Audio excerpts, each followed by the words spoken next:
ಅನುವಾದ ಮತ್ತು ಭಾವಾರ್ಥ ಶ್ರೀಲ ಪ್ರಭುಪಾದರಿಂದ. ಪ್ರಭುವಿನ ಲೀಲೆಗಳಿಂದ, ಅವನ ಕಾರ್ಯಚಟುವಟಿಕೆಗಳಿಂದ ಮತ್ತು ಈಗ ಅವನು ಕಣ್ಮರೆಯಾಗಿರುವುದರಿಂದ ಅರ್ಜುನನು ದೇವೋತ್ತಮ ಪರಮ ಪುರುಷನು ಬಿಟ್ಟು ಹೋದ ಬೋಧನೆಯನ್ನು ಮೆರೆದು ಬಿಟ್ಟಂತೆ ತೋರಿತು. ಆದರೆ ವಾಸ್ತವ ಸಂಗತಿ ಹಾಗಿರಲಿಲ್ಲ. ಮತ್ತೆ ಅವನು ತನ್ನ ಇಂದ್ರಿಯಗಳ ಒಡೆಯನಾದನು. ಇಲ್ಲಿ ಕೃಷ್ಣನ ಸ್ವಧಾಮಕ್ಕೆ ತೆರಳಿದ ಮೇಲೆ ಕೃಷ್ಣ ಕಾಲಕ್ಕೆ ಬರ್ತಾರೆ. ಬಂದಾಗ ಅವರು ಲೀಲೆಗಳನ್ನು ರಚಿಸ್ತಾರೆ. ಯಾವ ಉದ್ದೇಶದಿಂದ ಕೃಷ್ಣ ಅವತರಿಸ್ತಾರೋ ಆ ಉದ್ದೇಶವನ್ನು ಈಡೇರಿಸಿದ ಮೇಲೆ ಇಲ್ಲಿ ದೀರ್ಘಕಾಲ ನಿಲ್ಲೋದಿಲ್ಲ. ಮತ್ತೆ ತಮ್ಮ ಸ್ವಧಾಮಕ್ಕೆ ಅವರು ತೆರಳಿದ್ದಾರೆ, ಅದೃಶ್ಯವಾಗ್ತಾರೆ. ಹೀಗೆ ಕೃಷ್ಣ ಸ್ವಯಂ ಭಗವಾನ್ ಶ್ರೀಕೃಷ್ಣ ಬಂದಾಗ ಸುಮಾರು 125 ವರ್ಷಗಳ ಕಾಲ ಭೂಮಿ ಮೇಲೆ ಇದ್ದರು.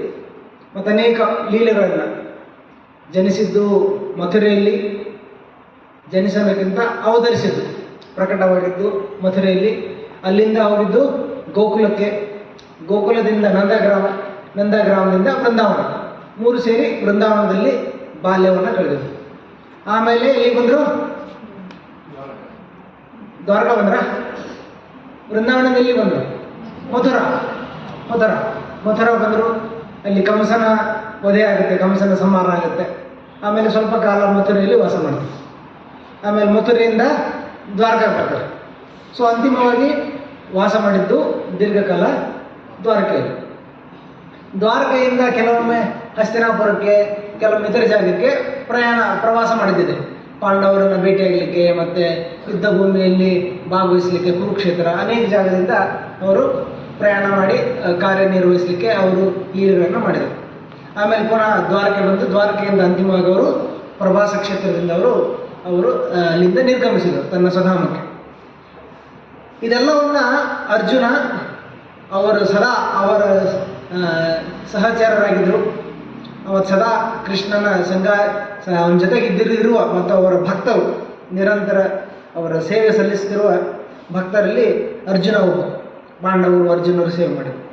ಕೃಷ್ಣನ ನಿರ್ಗಮನದ ಮೇಲೆ ಪಾಂಡವರಿಗೂ ಕೂಡ ಈ ಪೃಥ್ವಿ ಮೇಲೆ ಇರಲಿಕ್ಕೆ ಅವರಿಗೆ ಆಸಕ್ತಿ ಇರಲಿಲ್ಲ. ಅವರು ಸಕಾಲಿಕ ನಿವೃತ್ತಿಯನ್ನು ತಾಳ್ತಾರೆ. ಮತ್ತು ಕೃಷ್ಣನು ಅವರಿಂದ ಕಣ್ಮರೆಯಾಗಿರುವ ಕಾರಣ, ಈಗ ಅವನು ಕಣ್ಮರೆಯಾಗಿರೋದ್ರಿಂದ ಅರ್ಜುನ ಬೋಧನೆಗಳು ಮರೆತನ ಅಥವಾ ಕೃಷ್ಣನ ಸ್ಮರಣೆ ಹೋಯ್ತಾ ಅಂತ ಆ ಥರ ಎಲ್ಲ ಮರೆತು ಬಿಟ್ಟಂತೆ ಮೇಲ್ನೋಟಕ್ಕೆ ತೋರಿತ್ತು. ಆದರೆ ವಾಸ್ತವ ಆಗಿರಲಿಲ್ಲ. ಯಾಕಂದರೆ ಸದಾ ಅರ್ಜುನನು ಕೃಷ್ಣನ ಸ್ಮರಣೆಯಲ್ಲೇ ಇದ್ದರು. ಈಗ ನಾವು ಜನ್ಮಾಷ್ಟಮಿಯನ್ನು ಆಚರಿಸಿದ್ದೇವೆ ಈ ತಿಂಗಳಲ್ಲಿ, ಬರುವ ಸಮಯದಲ್ಲಿ. ಈ ಸಮಯ ನಾವು ಸದಾ ಕೃಷ್ಣನ ಸ್ಮರಣೆಯಲ್ಲಿರಬೇಕು. ಮತ್ತು ಯಾವತ್ತು ನಾವು ಕೃಷ್ಣನ ಸ್ಮರಣೆಯಲ್ಲಿರಬೇಕು. ಕೃಷ್ಣ ಸ್ಮರಣೆ, ಕೃಷ್ಣ ಪ್ರಜ್ಞೆ ಅಂದರೆ ಸದಾ ನಾವು ಕೃಷ್ಣನ ಸ್ಮರಣೆಯಲ್ಲಿ. ಯಾವ ಮೂಲಕ? ಕೃಷ್ಣನ ನಾಮದ ಮೂಲಕ, ಭಗವಂತನ ಲೀಲೆಗಳ ಮೂಲಕ ಮತ್ತು ಭಗವಂತನ ವಿವಿಧ ನಾವು ಭಕ್ತಿ ಸೇವೆ ಕಾರ್ಯಗಳಲ್ಲಿ. ಶ್ರೀಲ ಪ್ರಭುಪಾದ ಹೇಳ್ತಾರೆ, ಕೃಷ್ಣ ಪ್ರಜ್ಞೆ ಅಂದರೆ ಸದಾ ಕೃಷ್ಣನ ಸಂಪರ್ಕದಲ್ಲಿರೋದು, ಕಾಂಟ್ಯಾಕ್ಟಲ್ಲಿರೋದು. ಅದೇ ಕೃಷ್ಣ ಪ್ರಜ್ಞೆ. ಸದಾ ನಾವು ಕರ್ಮಣ ಮನಸಾ ವಾಚ ಕೃಷ್ಣನ ಸಂಪರ್ಕದಲ್ಲಿರೋದು. ಒಂದು ಒಳ್ಳೆಯ ಉದಾಹರಣೆ ಅಂದರೆ ತಾಯಿ ಮತ್ತು ನವಜಾತ ಶಿಶು. ಒಂದು ಮಗು 1 ವರ್ಷ 2 ವರ್ಷ ಆಗುವವರೆಗೂ ನಿರಂತರ ತಾಯಿ ಸದಾ ಮಗುವಿನ ಜೊತೆ ಇರ್ತಾರೆ. ಅಂದರೆ ಆಲ್ಮೋಸ್ಟ್ ಅಟ್ಯಾಚ್ ಆಗಿರ್ತಾರೆ ಅವ್ರ ಜೊತೆಗೆ. ಒಂದು ಸ್ವಲ್ಪ ಹೊತ್ತಾದರೂ ಮಗು ಬಿಟ್ಟಿರ್ತಾರೆ, ಸ್ವಲ್ಪ ಹೊತ್ತು ಹೋಗ್ಬಂದ್ರೆ ಮತ್ತೆ ಮಗು ಜೊತೆಗೆ ಅವ್ರು ಸೇರ್ತಾರೆ. 24 ಗಂಟೆ ತಾಯಿ ಮನಸ್ಸಲ್ಲಿ ಯಾವತ್ತೂ ಮಗು ವಿಚಾರಣೆ ಇರುತ್ತೆ. ಮಗು ಬಗ್ಗೆ ಸ್ಮರಣೆ ಮಾಡ್ತಾ ಇರುತ್ತೆ. ಮಗು ಊಟ ಮಾಡ್ತಾ ಮಲಗುತ್ತಾ ಅಂತ ಅತ್ಯಂತ ಅಷ್ಟು ಕನೆಕ್ಟೆಡ್. ಬೇರೆ ತಂದೆಗೆ ಕನೆಕ್ಟ್ ಇರ್ತಾರೆ, ಬಟ್ ಅವರು ಬೇರೆ ಕೆಲಸಕ್ಕೆ ಹೋಗ್ತಾ ಇರ್ತಾರೆ, ಅಷ್ಟೊಂದು ಕನೆಕ್ಟ್ ಇರಲ್ಲ. ಹೇಗೆ ತಾಯಿ ಮಗುವೊಂದಿಗೆ ಸದಾ ಟಚ್ಚಲ್ಲಿರ್ತಾರೆ, ಕಾಂಟ್ಯಾಕ್ಟಲ್ಲಿರ್ತಾರೆ, ಮತ್ತು ಸದಾ ಮಗುವಿನ ಬಗ್ಗೆ ಚಿಂತನೆ ಸ್ಮರಣೆ ಮಾಡ್ತಿದ್ದಾರೆ, ಅದೇ ಥರ ನಾವು ಸದಾ ಕೃಷ್ಣನ ಸ್ಮರಣೆಯಲ್ಲಿರಬೇಕು. ಇದು ಕೃಷ್ಣ ಪ್ರಜ್ಞೆ. ತುಂಬ ಸರಳ ಭಕ್ತಿಯೋಗ, ಸದಾ ಕೃಷ್ಣನ ಸ್ಮರಣೆ. ಅದಕ್ಕೆ ಶ್ರೀಲ ಪ್ರಭುಪಾದರು ಈ ಇಸ್ಕಾನ್ ಸಂಸ್ಥೆಯನ್ನು ಯಾಕೆ ಪ್ರಾರಂಭ ಮಾಡಿದರಂದರೆ, ಯಾಕೆ ಸ್ಥಾಪಿಸಿದರಂದರೆ, ನಮಗೆಲ್ಲರಿಗೂ ಸದಾ ಕೃಷ್ಣನ ಸಂಪರ್ಕದಲ್ಲಿ ಇರಲಿಕ್ಕೆ ಒಂದು ಅವಕಾಶ ಮಾಡಿಕೊಟ್ಟಿದ್ದಾರೆ. ಈ ದೇವಸ್ಥಾನಕ್ಕೆ ಬಂದ ತಕ್ಷಣ ಏನು ಮಾಡ್ತೇವೆ ನಾವು? ಕೃಷ್ಣನ ಸಂಪರ್ಕದಲ್ಲಿ ಬರ್ತೇವೆ. ಯಾವ್ಯಾವ ರೂಪದಲ್ಲಿ? ಕೀರ್ತನೆ ಮೂಲಕ ಭಗವಂತನ ನಾಮದ ಸಂಪರ್ಕ, ಟಚ್ ಅಲ್ಲಿ ಇರಬೇಕು, ಕೃಷ್ಣನ ಸಂಪರ್ಕದಲ್ಲಿ. ಅಂದ್ರೆ ಕೃಷ್ಣ ನಾಮಸ್ಮರಣೆ ಮಾಡಿದ ತಕ್ಷಣ ಕೃಷ್ಣ ಸಂಪರ್ಕದಲ್ಲಿ ಬರ್ತದೆ. ಮತ್ತೆ ಯಾವ ರೂಪದಲ್ಲಿ ಮಾಡ್ತೀವಿ ಪ್ರಭು ಇಲ್ಲಿ ಕೃಷ್ಣ ಸಂಪರ್ಕದಲ್ಲಿ ಹೇಳಿ? ಒಂದು ನಾಮಸ್ಮರಣೆ, ಇನ್ನೊಂದು ಶ್ರವಣದ ಮೂಲಕ. Very good. ನೋಡಿ, ಕೃಷ್ಣನ ಲೀಲೆಗಳ ಶ್ರವಣದ ಮೂಲಕ, ಭಗವದ್ಗೀತೆ ಭಾಗವತ ಕ್ಲಾಸ್ಗಳ ಮೂಲಕ, ಶ್ರವಣದ ಮೂಲಕ. ಮತ್ತೆ ಯಾವ ಸರಳ ರೂಪದಲ್ಲಿರ್ತೇವೆ? ಪ್ರಸಾದದ ಮೂಲಕ, ತುಂಬಾ ಪವರ್ಫುಲ್. ಮತ್ತೆ ಭಕ್ತರ ಮೂಲಕ, ಭಕ್ತರ ಸಂಪರ್ಕ, ಭಕ್ತರ ಸೇವೆ ಮೂಲಕ. ಮತ್ತೆ ಕೃಷ್ಣನ ಸೇವೆ ಮೂಲಕ ಒಬ್ಬ ಭಕ್ತರು ಪೂಜೆ ಮಾಡ್ತಾ ಇದ್ದಾರೆ, ಇನ್ನೂ ಭಕ್ತರು ತರಕಾರಿ ಹೆಚ್ತಾ ಇದ್ದಾರೆ, ಇನ್ನೊಬ್ಬರು ಭಕ್ತರು ಅಲಂಕಾರ ಮಾಡ್ತಾ ಇದ್ದಾರೆ, ಇನ್ನೊಬ್ಬರು ಕಸ ಗುಡಿಸ್ತಾ ಇದ್ದಾರೆ, ಇನ್ನೊಬ್ಬ ಭಕ್ತರು ಮೈಕ್ ಸೆಟ್ ಅರೇಂಜ್ ಮಾಡ್ತಾ ಇದ್ದಾರೆ, ಒಬ್ಬ ಭಕ್ತರು ನೀರು ವ್ಯವಸ್ಥೆ ಮಾಡಿದ್ದಾರೆ, ಪ್ರಸಾದ ಬಡಿಸ್ತಾ ಇದ್ದಾರೆ, ಚೇರ್ ಹೊಂದಿಸ್ತಾ ಇದ್ದಾರೆ. ಎಲ್ಲವೂ ಭಕ್ತಿ ಸೇವೆ, ಯಾವುದೂ ಕಡಿಮೆ ಇಲ್ಲ, ಜಾಸ್ತಿ ಇಲ್ಲ. ಹೌದಾ? ಈಗ ಪ್ರತಿಯೊಂದನ್ನು ಇಲ್ಲಿ ಅರೇಂಜ್ ಮಾಡೋದು, ಡೆಕೋರೇಷನ್ ಮಾಡೋದು, ಬೋರ್ಡ್ ಬರೆಯೋದು. ಬೋರ್ಡ್ ಯಾರು ಬರ್ತಿದ್ದೆ ಇವತ್ತು? ಅದು ಭಕ್ತಿ ಸೇವೆ. ಅದಕ್ಕೆ ಬೋರ್ಡ್ ಬರೀಲಿಕ್ಕೆ ಪೆನ್ ತಂದಿದ್ದೆ ಯಾರು? ಮಾರ್ಕರ್ ತಂದಿದ್ದೆ ಯಾರು? ನೆನಪಿದೆ? ಯಾರು ಪರ್ಚೇಸ್ ಮಾಡಿದ ಮಾರ್ಕರ್?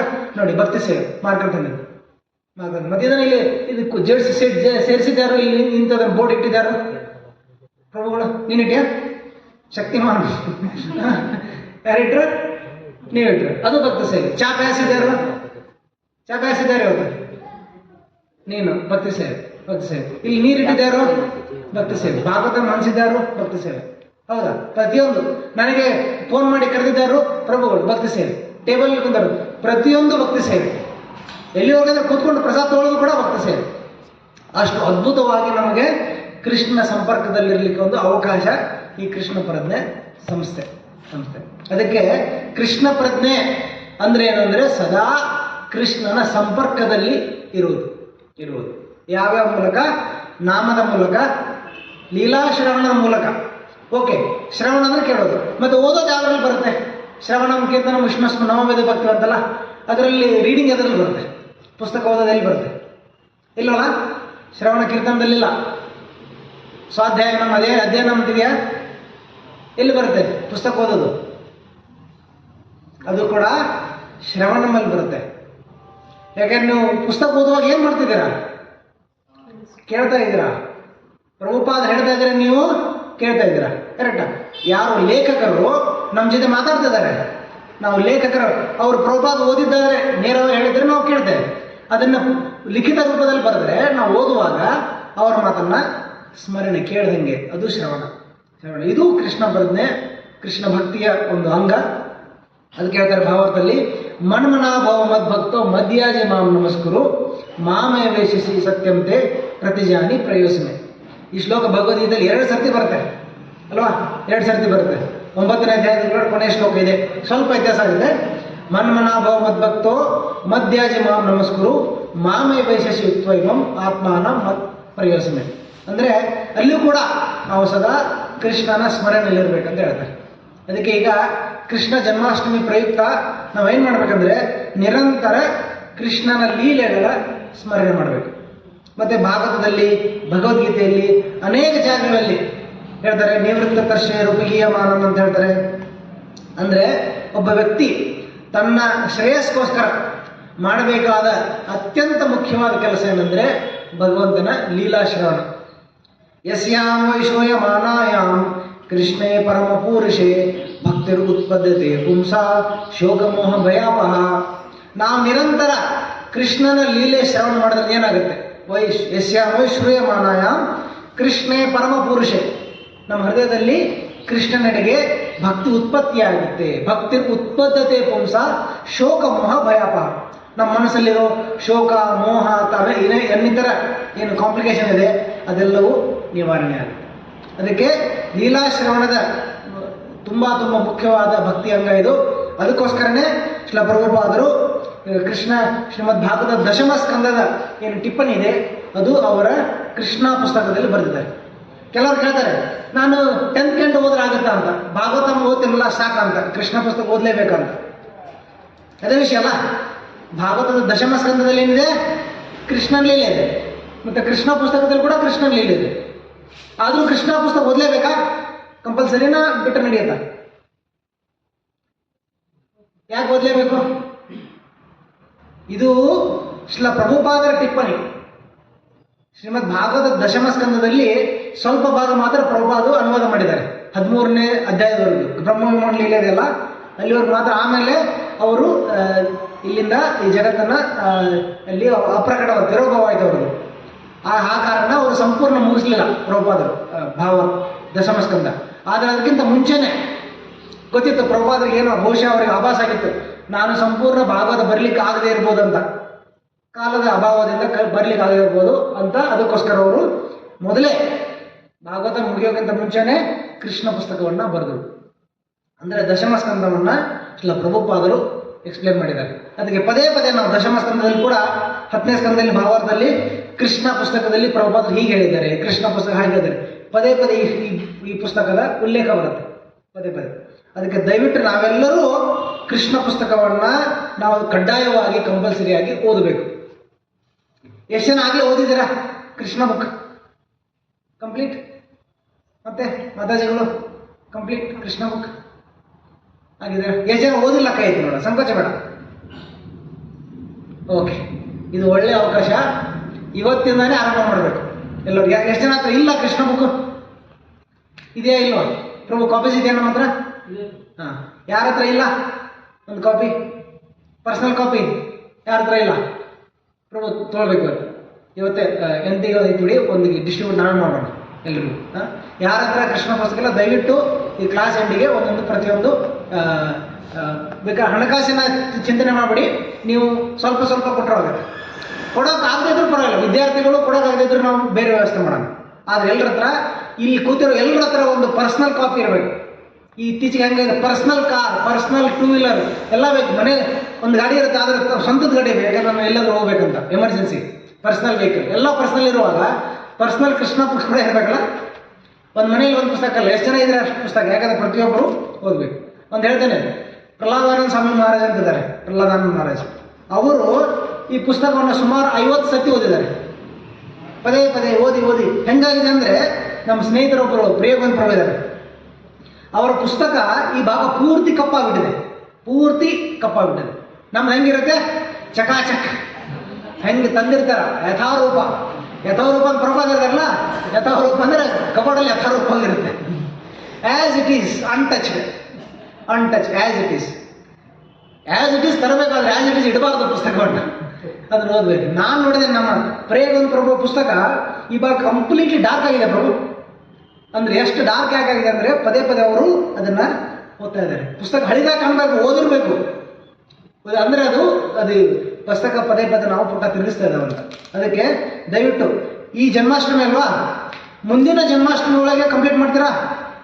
ಆರಂಭ ಮಾಡಿದವರು, ಆರಂಭ ಮಾಡೋರು ಇನ್ನೂ ಮಾಡಿ ನೋ ಹಾರ್ಮ್ ಇನ್ ಹಿಯರಿಂಗ್ ಅಲ್ಲಿ ಇನ್ನೊಮ್ಮೆ ಪದೇ ಪದೇ ಕೃಷ್ಣನ ಲೀಲೆಗಳನ್ನು ಓದಬೇಕು. ಇವತ್ತಿಂದಾನೇ ನೀವು ಆರಂಭ ಮಾಡಿದಿರಾ?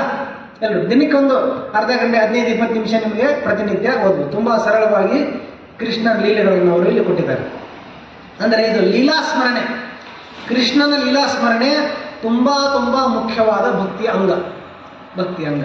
ಕೇವಲ ಭಗವಂತನ ಲೀಲೆಗಳ ಸ್ಮರಣೆ ಮಾಡೋದ್ರಿಂದ ಆ ಶ್ರವಣ ನಾವು ಮನಸ್ಸಲ್ಲಿ ಮತ್ತು ನಾವು ಗ್ರಂಥದ ಅಧ್ಯಯನ ಮೂಲಕ ಮತ್ತು ಶ್ರವಣದ ಮೂಲಕ ಪದೇ ಪದೇ ಆ ಲೀಲಾ ಶ್ರವಣ ಮಾಡೋದ್ರಿಂದ ನಮ್ಮ ಹೃದಯ ಶುದ್ಧಿ ಆಗುತ್ತೆ. ಬೇರೆ ಏನೂ ಮಾಡೋ ಅವಶ್ಯಕತೆ ಇಲ್ಲ. ಕೆಲವು ಅನ್ಬೋದು ಬರೀ ಲೀಲೆ ಕೇಳೋದ್ರಿಂದ ಹೆಂಗೆ ಹೃದಯ ಶುದ್ಧೀಕರಣೆ ಆಗುತ್ತಂತ. ಅದು ಭಗವಂತನ ಲೀಲೆಯ ಮಹಿಮೆ. ನಾಮ ರೂಪ ಲೀಲೆ ಹೇಗೆ ನಮಗೆ ಹರೇ ಕೃಷ್ಣ ಕೃಷ್ಣ ಕೃಷ್ಣ ಹರೇ ಹರೇ, ಹರೇ ರಾಮ ರಾಮ ರಾಮ ಹರೇ ಹರೇ, ಅದನ್ನು ವಿಶೇಷವಾಗಿ ಅದನ್ನು ಲಕ್ಷ್ಯ ಕೊಟ್ಟು ಏಕಾಗ್ರತೆಯಿಂದ ಜಪ ಮಾಡಿದರೆ, ಸುಮ್ಮನೆ ಜಪ ಮಾಡಿದರೆ ದೀರ್ಘಕಾಲ ಹಂಗೆ ಹರೇ ಕೃಷ್ಣ ಹರೇ ಕೃಷ್ಣ ಒಂದು ಕಾಟಾಚಾರಕ್ಕೆ ಒಂಥರ ಏನು ಹರಕೆ ಹೊತ್ತವ್ರ ಥರ ಜಪ ಮಾಡಿದರೆ ಅದರಿಂದ ಅಷ್ಟೊಂದು ಲಾಭ ಸಿಗಲ್ಲ, ಶುದ್ಧೀಕರಣ ದೀರ್ಘಕಾಲ ಆಗುತ್ತೆ. ಆದರೆ ಅದೇ ಜಪವನ್ನು ನೀವು ಏಕಾಗ್ರತೆಯಿಂದ ಹರೇ ಕೃಷ್ಣ ಕೃಷ್ಣ ಕೃಷ್ಣ ಹರೇ ಹರೇ, ಹರೇ ರಾಮ ರಾಮ ಹರೇ ಹರೇ, ಪ್ರತಿಯೊಂದು ಅಕ್ಷರನ ನಾವು ಜಾಗ್ರತೆಯಿಂದ ಏಕಾಗ್ರತೆಯಿಂದ ಕೇಳಿದರೆ ಹೇಳ್ತೀನಿ ನಿಮಗೆ. ನೀವು ಬೆಳಗ್ಗೆ 5 ಗಂಟೆಗೆ ಜಪ ಮಾಡ್ತೀರ ಅಂದ್ಕೊಳ್ಳಿ, 7 ಗಂಟೆಗೆ ಜಪ ಮುಗಿಯುತ್ತೆ. ನೀವು ಏಕಾಗ್ರತೆಯಿಂದ ಮಾಡಿದರೆ 7 ಗಂಟೆಗೆ ನಿಮಗೆ ಒಂಥರ ಡಿಫ್ರೆಂಟ್ ಎಕ್ಸ್ಪೀರಿಯನ್ಸ್ ಇರುತ್ತೆ ಅಲ್ವಾ? ಅದು ಫ್ರೆಶ್ನೆಸ್ ಉದಾಹರಣೆಗೆ ಯಾರಾದರೂ ದೀರ್ಘ ಪ್ರಾಣಾಯಾಮ ಮಾಡಿದ್ರೆ ಕಣ್ತಗದಷ್ಟು ಫ್ರೆಶ್ ಅನ್ಸುತ್ತೆ ನಾವು ಸುತ್ತಲೂ ಅಲ್ವಾ ಬ್ರೋ? ಫ್ರೆಶ್ನೆಸ್ ಇಮಿಡಿಯೇಟ್ ಅದು ರಿಸಲ್ಟ್, ಆಮೇಲೆ ಸಿಗೋದಲ್ಲ. ಕರೆಕ್ಟಾಗಿ ನಾವು ಏಕಾಗ್ರತೆ ಜಪ ಮಾಡಿದ್ರೆ ಅದು ರಿಸಲ್ಟ್ ನಿಮ್ಗೆ ಇಮಿಡಿಯೇಟ್ ಸಿಗುತ್ತೆ ಆವಾಗಲೇ. ಮತ್ತು ಜಪ ಮಾಡದೇ ಇದ್ರೆ ಏಕಾಗ್ರತೆ ಮಾಡಿದ್ರೆ ಅದು ಕೂಡ ಗೊತ್ತಾಗುತ್ತೆ ನಿಮಗೆ, ಯಾಕಂದರೆ ಮೊದಲ ಥರನೇ ಅದೇ ತಮೋಗುಣ ರಜಗುಣದಲ್ಲಿ ಇರ್ತೇವೆ ನಾವು, ಅಷ್ಟೊಂದು ಜಾಗೃತಿಯಿಂದ. ಅದೇ ಥರ ನಾವು ಏಕಾಗ್ರತೆಯಿಂದ ಕೃಷ್ಣನ ಲೀಲೆಗಳ ಸ್ಮರಣೆ ಮಾಡಬೇಕು, ಲೀಲಾ ಸ್ಮರಣೆ. ಇದ್ರ ಬಗ್ಗೆ ತುಂಬ ಜಾಗ ಹೇಳಿದ್ದಾರೆ, ಅದನ್ನು ಚರ್ಚೆ ಮಾಡಲ್ಲ ಇವತ್ತು. ಫಿಲಾಸಫಿ ತುಂಬ ಹೇಳಿದ್ದಾರೆ, ಇದು ಲೀಲೆಗಳ ಸ್ಮರಣೆ. ಮತ್ತು ಲೀಲಾ ಸ್ಮರಣೆ ಹೇಗಿರ್ಬೇಕಂದ್ರೆ, ನಮ್ಮ ಸೌಭಾಗ್ಯ ಭಾರತದಲ್ಲಿ ಜನಿಸಿರುವ ವ್ಯಕ್ತಿಗಳಿಗೆ ಪ್ರತಿಯೊಬ್ಬರಿಗೆ ಸೌಭಾಗ್ಯ ಏನಂದರೆ, ನಮಗೆ ಜನ್ಮದಿಂದ ಆರಂಭದಿಂದ ಕೃಷ್ಣನ ಲೀಲೆಗಳ ಶ್ರವಣ ಆಗ್ತಾ ಇರುತ್ತೆ ಬೇರೆ ಬೇರೆ ಮಾಧ್ಯಮಗಳ ಮೂಲಕ. ಯಾಕಂದರೆ ಎಲ್ಲರಿಗೂ ಕೃಷ್ಣನ ಲೀಲೆ ಪ್ರತಿಯೊಬ್ಬರಿಗೂ, ಭಾರತ ಎಲ್ಲರಿಗೂ ಯಾರು ಕೇಳಿದ್ರು ರಾಮಾಯಣ ಪೂರ್ತಿ ಗೊತ್ತಿರುತ್ತೆ, ಮಹಾಭಾರತ ಗೊತ್ತಿರುತ್ತೆ, ಕೃಷ್ಣನ ಲೀಲೆ ಸ್ಟೋರಿ ಗೊತ್ತಿರುತ್ತೆ. ಆದರೆ ಅಧ್ಯಯನ ಕೂಡ ನಾವು ಮಾಡಿದ್ರೆ ಇನ್ನೂ ಚೆನ್ನಾಗಿರುತ್ತೆ, ಅದನ್ನು ಡಿಟೇಲ್ ಅಧ್ಯಯನ ಕೂಡ ಮಾಡಬೇಕಾಗುತ್ತೆ. ಅದಕ್ಕೆ ಈ ಕೃಷ್ಣ ಪುಸ್ತಕ ತುಂಬ ಸರಳವಾದ, ತುಂಬ ಅದ್ಭುತವಾದ ಮಾರ್ಗ ಕೃಷ್ಣ ಲೀಲಾ ಸ್ಮರಣೆ. ಅದಕ್ಕೆ ನಾವೇನು ಮಾಡಬೇಕು, ಕೆಲವೊಮ್ಮೆ ನಾವು ಬರೀ ಈ ಅಧ್ಯಾಯದ ಹೆಸರು ಗೊತ್ತಾ ಹೋದರೆ ನಮಗೆ ಇದು ಗೊತ್ತಾಗ್ಬಿಡುತ್ತೆ ಲೀಲೆ ಏನಿದೆ ಅಂತ. ಆದರೆ ಅಧ್ಯಯನ ಮಾಡೋ ಜೊತೆಗೆ ನಾವು ಕೆಲವೊಮ್ಮೆ ಬರೀ ಟೈಟಲ್ಸ್ ನೋಡ್ತಾ ಇದ್ರೆ ಗೊತ್ತಾಗುತ್ತೆ. ಅದಕ್ಕೆ ನಮ್ಮ ಮನಸ್ಸು ಹೆಂಗಿದೆ ಅಂದರೆ, ಎಷ್ಟು ಏನು ಕ್ಷಮತೆ ಇದೆ ಅಂದರೆ ಮನಸ್ಸಲ್ಲಿ, ಯಾವುದೋ ಒಂದು ಶಬ್ದ ಹೇಳಿದರೆ, ನಿಮಗೆ ಒಂದು ಶಬ್ದ ಹೇಳಿದರೆ ಆ ಶಬ್ದಕ್ಕೆ ಸಂಬಂಧಪಟ್ಟ ಕಥೆಯನ್ನು ಮನಸ್ಸು ಕ್ರಿಯೇಟ್ ಮಾಡುತ್ತೆ, ಯೋಚನೆ ಮಾಡುತ್ತೆ, ಅದನ್ನು ಡೆವಲಪ್ ಮಾಡುತ್ತೆ ಒಂದು ವಿಚಾರವನ್ನು. ಉದಾಹರಣೆಗೆ ನಾನು ಬರೀ ಮೈಸೂರು ಅಂತೇನೆ, ಮೈಸೂರು ಅಂತ ಶಬ್ದ ಕೇಳಿದ್ದೀನಿ. ಮೈಸೂರು ಅಂದ ತಕ್ಷಣ ನನ್ನ ತಲೆಯಲ್ಲಿ ಏನೆಲ್ಲ ಓಡುತ್ತೆ ಹೇಳೋಣ, ಏನೆಲ್ಲ ಬರುತ್ತೆ ಮನಸ್ಸಲ್ಲಿ? ಮೈಸೂರು ಅಂತ ಶಬ್ದ ಕೇಳಿದ ತಕ್ಷಣ ಪ್ಯಾಲೇಸ್, ಅರಮನೆ, ಮತ್ತೆ ಡ್ಯಾಮ್, KRS ಡ್ಯಾಮ್, ಮತ್ತೆ ಝೂ ಇದೆ, ಆನೆ ಇದೆ, ಮತ್ತೇನೆಲ್ಲ ಇದೆ ಮೈಸೂರಲ್ಲಿ? ಚಾಮುಂಡಿ ಬೆಟ್ಟ ಇದೆ, ಚಾಮುಂಡಿ ದೇವಸ್ಥಾನ ಇದೆ, ಇಸ್ಕಾನ್ ಟೆಂಪಲ್ ಇದೆ. ಹೌದಾ? ಓಕೆ, ಕರೆಕ್ಟ್ ಅಲ್ವಾ? ಬರೀ ನಾನು ಹೇಳಿದ್ದೇನು ನಿಮಗೆ ಝೂ ಪ್ಯಾಲೇಸ್ ಬಗ್ಗೆ ಹೇಳಿಲ್ಲ, ನಾನು ಹೇಳಿದ್ದೇನು ಬರೀ ಒಂದೇ ಶಬ್ದ. ಏನು ಹೇಳಿದೆ? ಮೈಸೂರು. ಮೈಸೂರು ಅಂತ ಕೇಳಿದ ತಕ್ಷಣ ಮನಸ್ಸು ಆ ಮೈಸೂರು ಶಬ್ದವನ್ನು ಡೆವಲಪ್ ಮಾಡುತ್ತೆ, ಅದನ್ನು ವೃದ್ಧಿ ಮಾಡುತ್ತೆ. ಏನೆಲ್ಲ ಎಲ್ಲೆಲ್ಲ ನಿನಗೆ ಡ್ಯಾಮಲ್ಲಿ ಹೋದೆ, ಮತ್ತು ಅರಮನೆಗೆ ಹೋದೆ, ಕೇಳಿದ್ದೇನು ಬರೀ ಅವನ ಆನೆ ಹತ್ರ ಹೋದ, ಹೆಂಗೆ ಹೋದ? ಮನಸ್ಸು ಅದನ್ನು ಡೆವಲಪ್ ಮಾಡುತ್ತೆ. ಮನಸ್ಸಲ್ಲಿ ಆ ಕ್ಷಮತೆ ಇದೆ. ಅದನ್ನೇ ಅದನ್ನು ನಾವು ಏನಕ್ಕೆ ಯೂಸ್ ಮಾಡಬೇಕು? ಕೃಷ್ಣ ಭಕ್ತಿಯಲ್ಲಿ ಯೂಸ್ ಮಾಡಬೇಕು. ಅದಕ್ಕೆ ಉದಾಹರಣೆ ಕೊಡೋಣ. ಈಗ ಅಘಾಸುರ ಅಂದ ತಕ್ಷಣ ಏನು ಹೆಸರು ತಲೆಯಲ್ಲಿ ಏನು ಬರುತ್ತೆ ವಿಚಾರ? ಕೃಷ್ಣನ ಲೀಲೆ ಸಂಬಂಧಪಟ್ಟಂತೆ ಹಾವಿನ ರೂಪದಲ್ಲಿ, ಹಬ್ಬವ ರೂಪದಲ್ಲಿ ಒಬ್ಬ ಅಸುರ ಬಾಯಿ ತರ್ಕೊಂಡು ಕೂತಿದ್ದ. ಅವಾಗ ಏನಾಯ್ತು ಆಮೇಲೆ?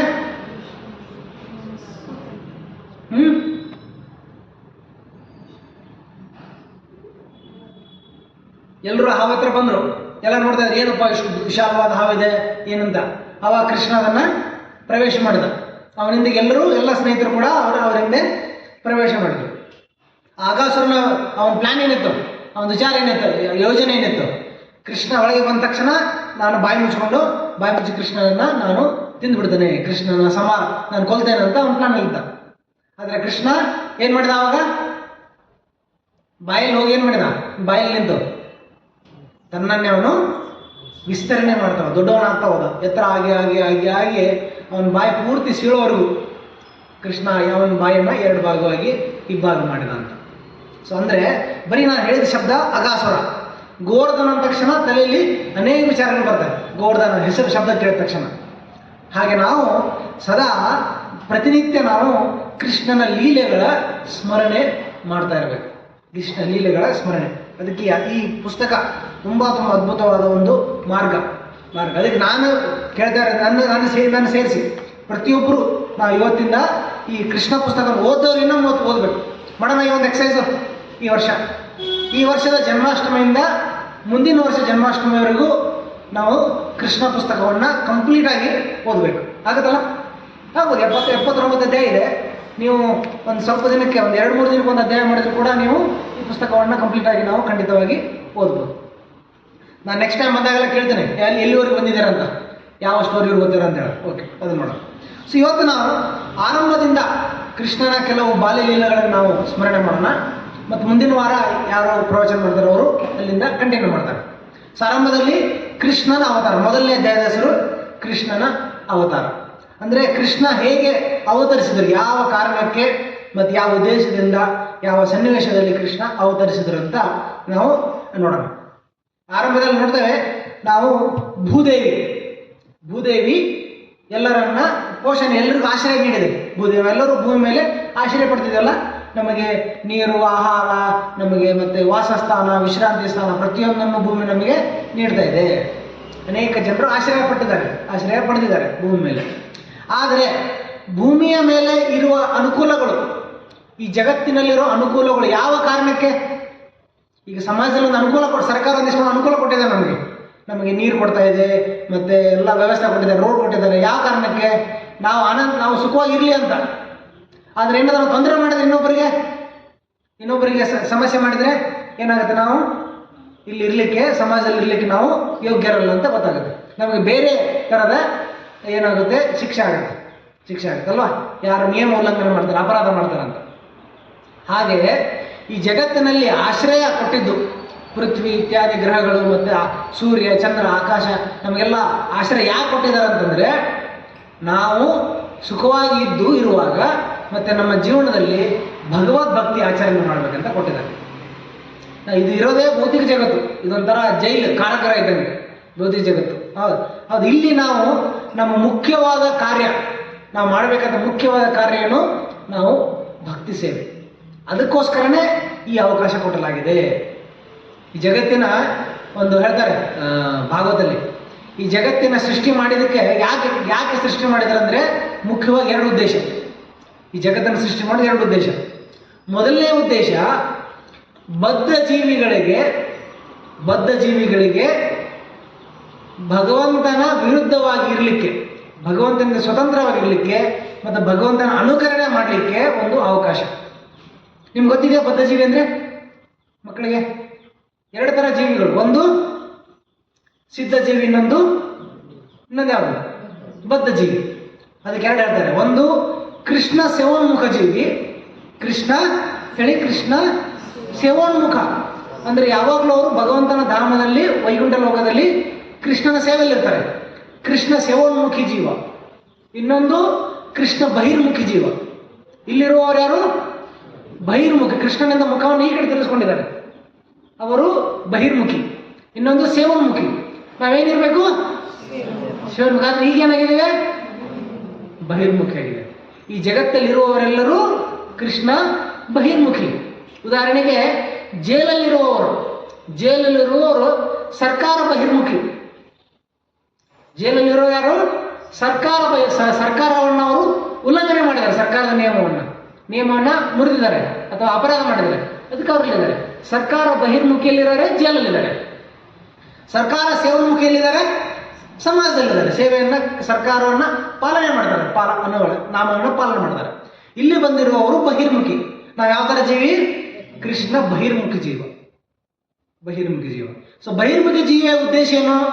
ಅವನು ಸ್ವತಂತ್ರವಾಗಿರ್ಬೇಕು, ಭಗವಂತನ ಆದೇಶ ಪಾಲನೆ ಮಾಡೋಂಗಿಲ್ಲ, ತನ್ನ ಮನಸ್ಸೋ ಇಚ್ಛೆ ಇರಬೇಕು, ಏನಾದರೂ ತಿನ್ಬೇಕು, ಏನಾದರೂ ಮಾಡಬೇಕು, ಅವನು ಪಾಪ ಕಾರ್ಯದಲ್ಲಿ ತೊಡಗಿರ್ಬೇಕು, ಅವು ಅವನ ಇಚ್ಛೆ. ಅದಕ್ಕೋಸ್ಕರ ಸರಿಯಪ್ಪ ನೀನು ಪಾಪ ಮಾಡಿದ್ಯಾ, ಒಂದು ಜಾಗಕ್ಕೆ ಹೋಗುವಂತ.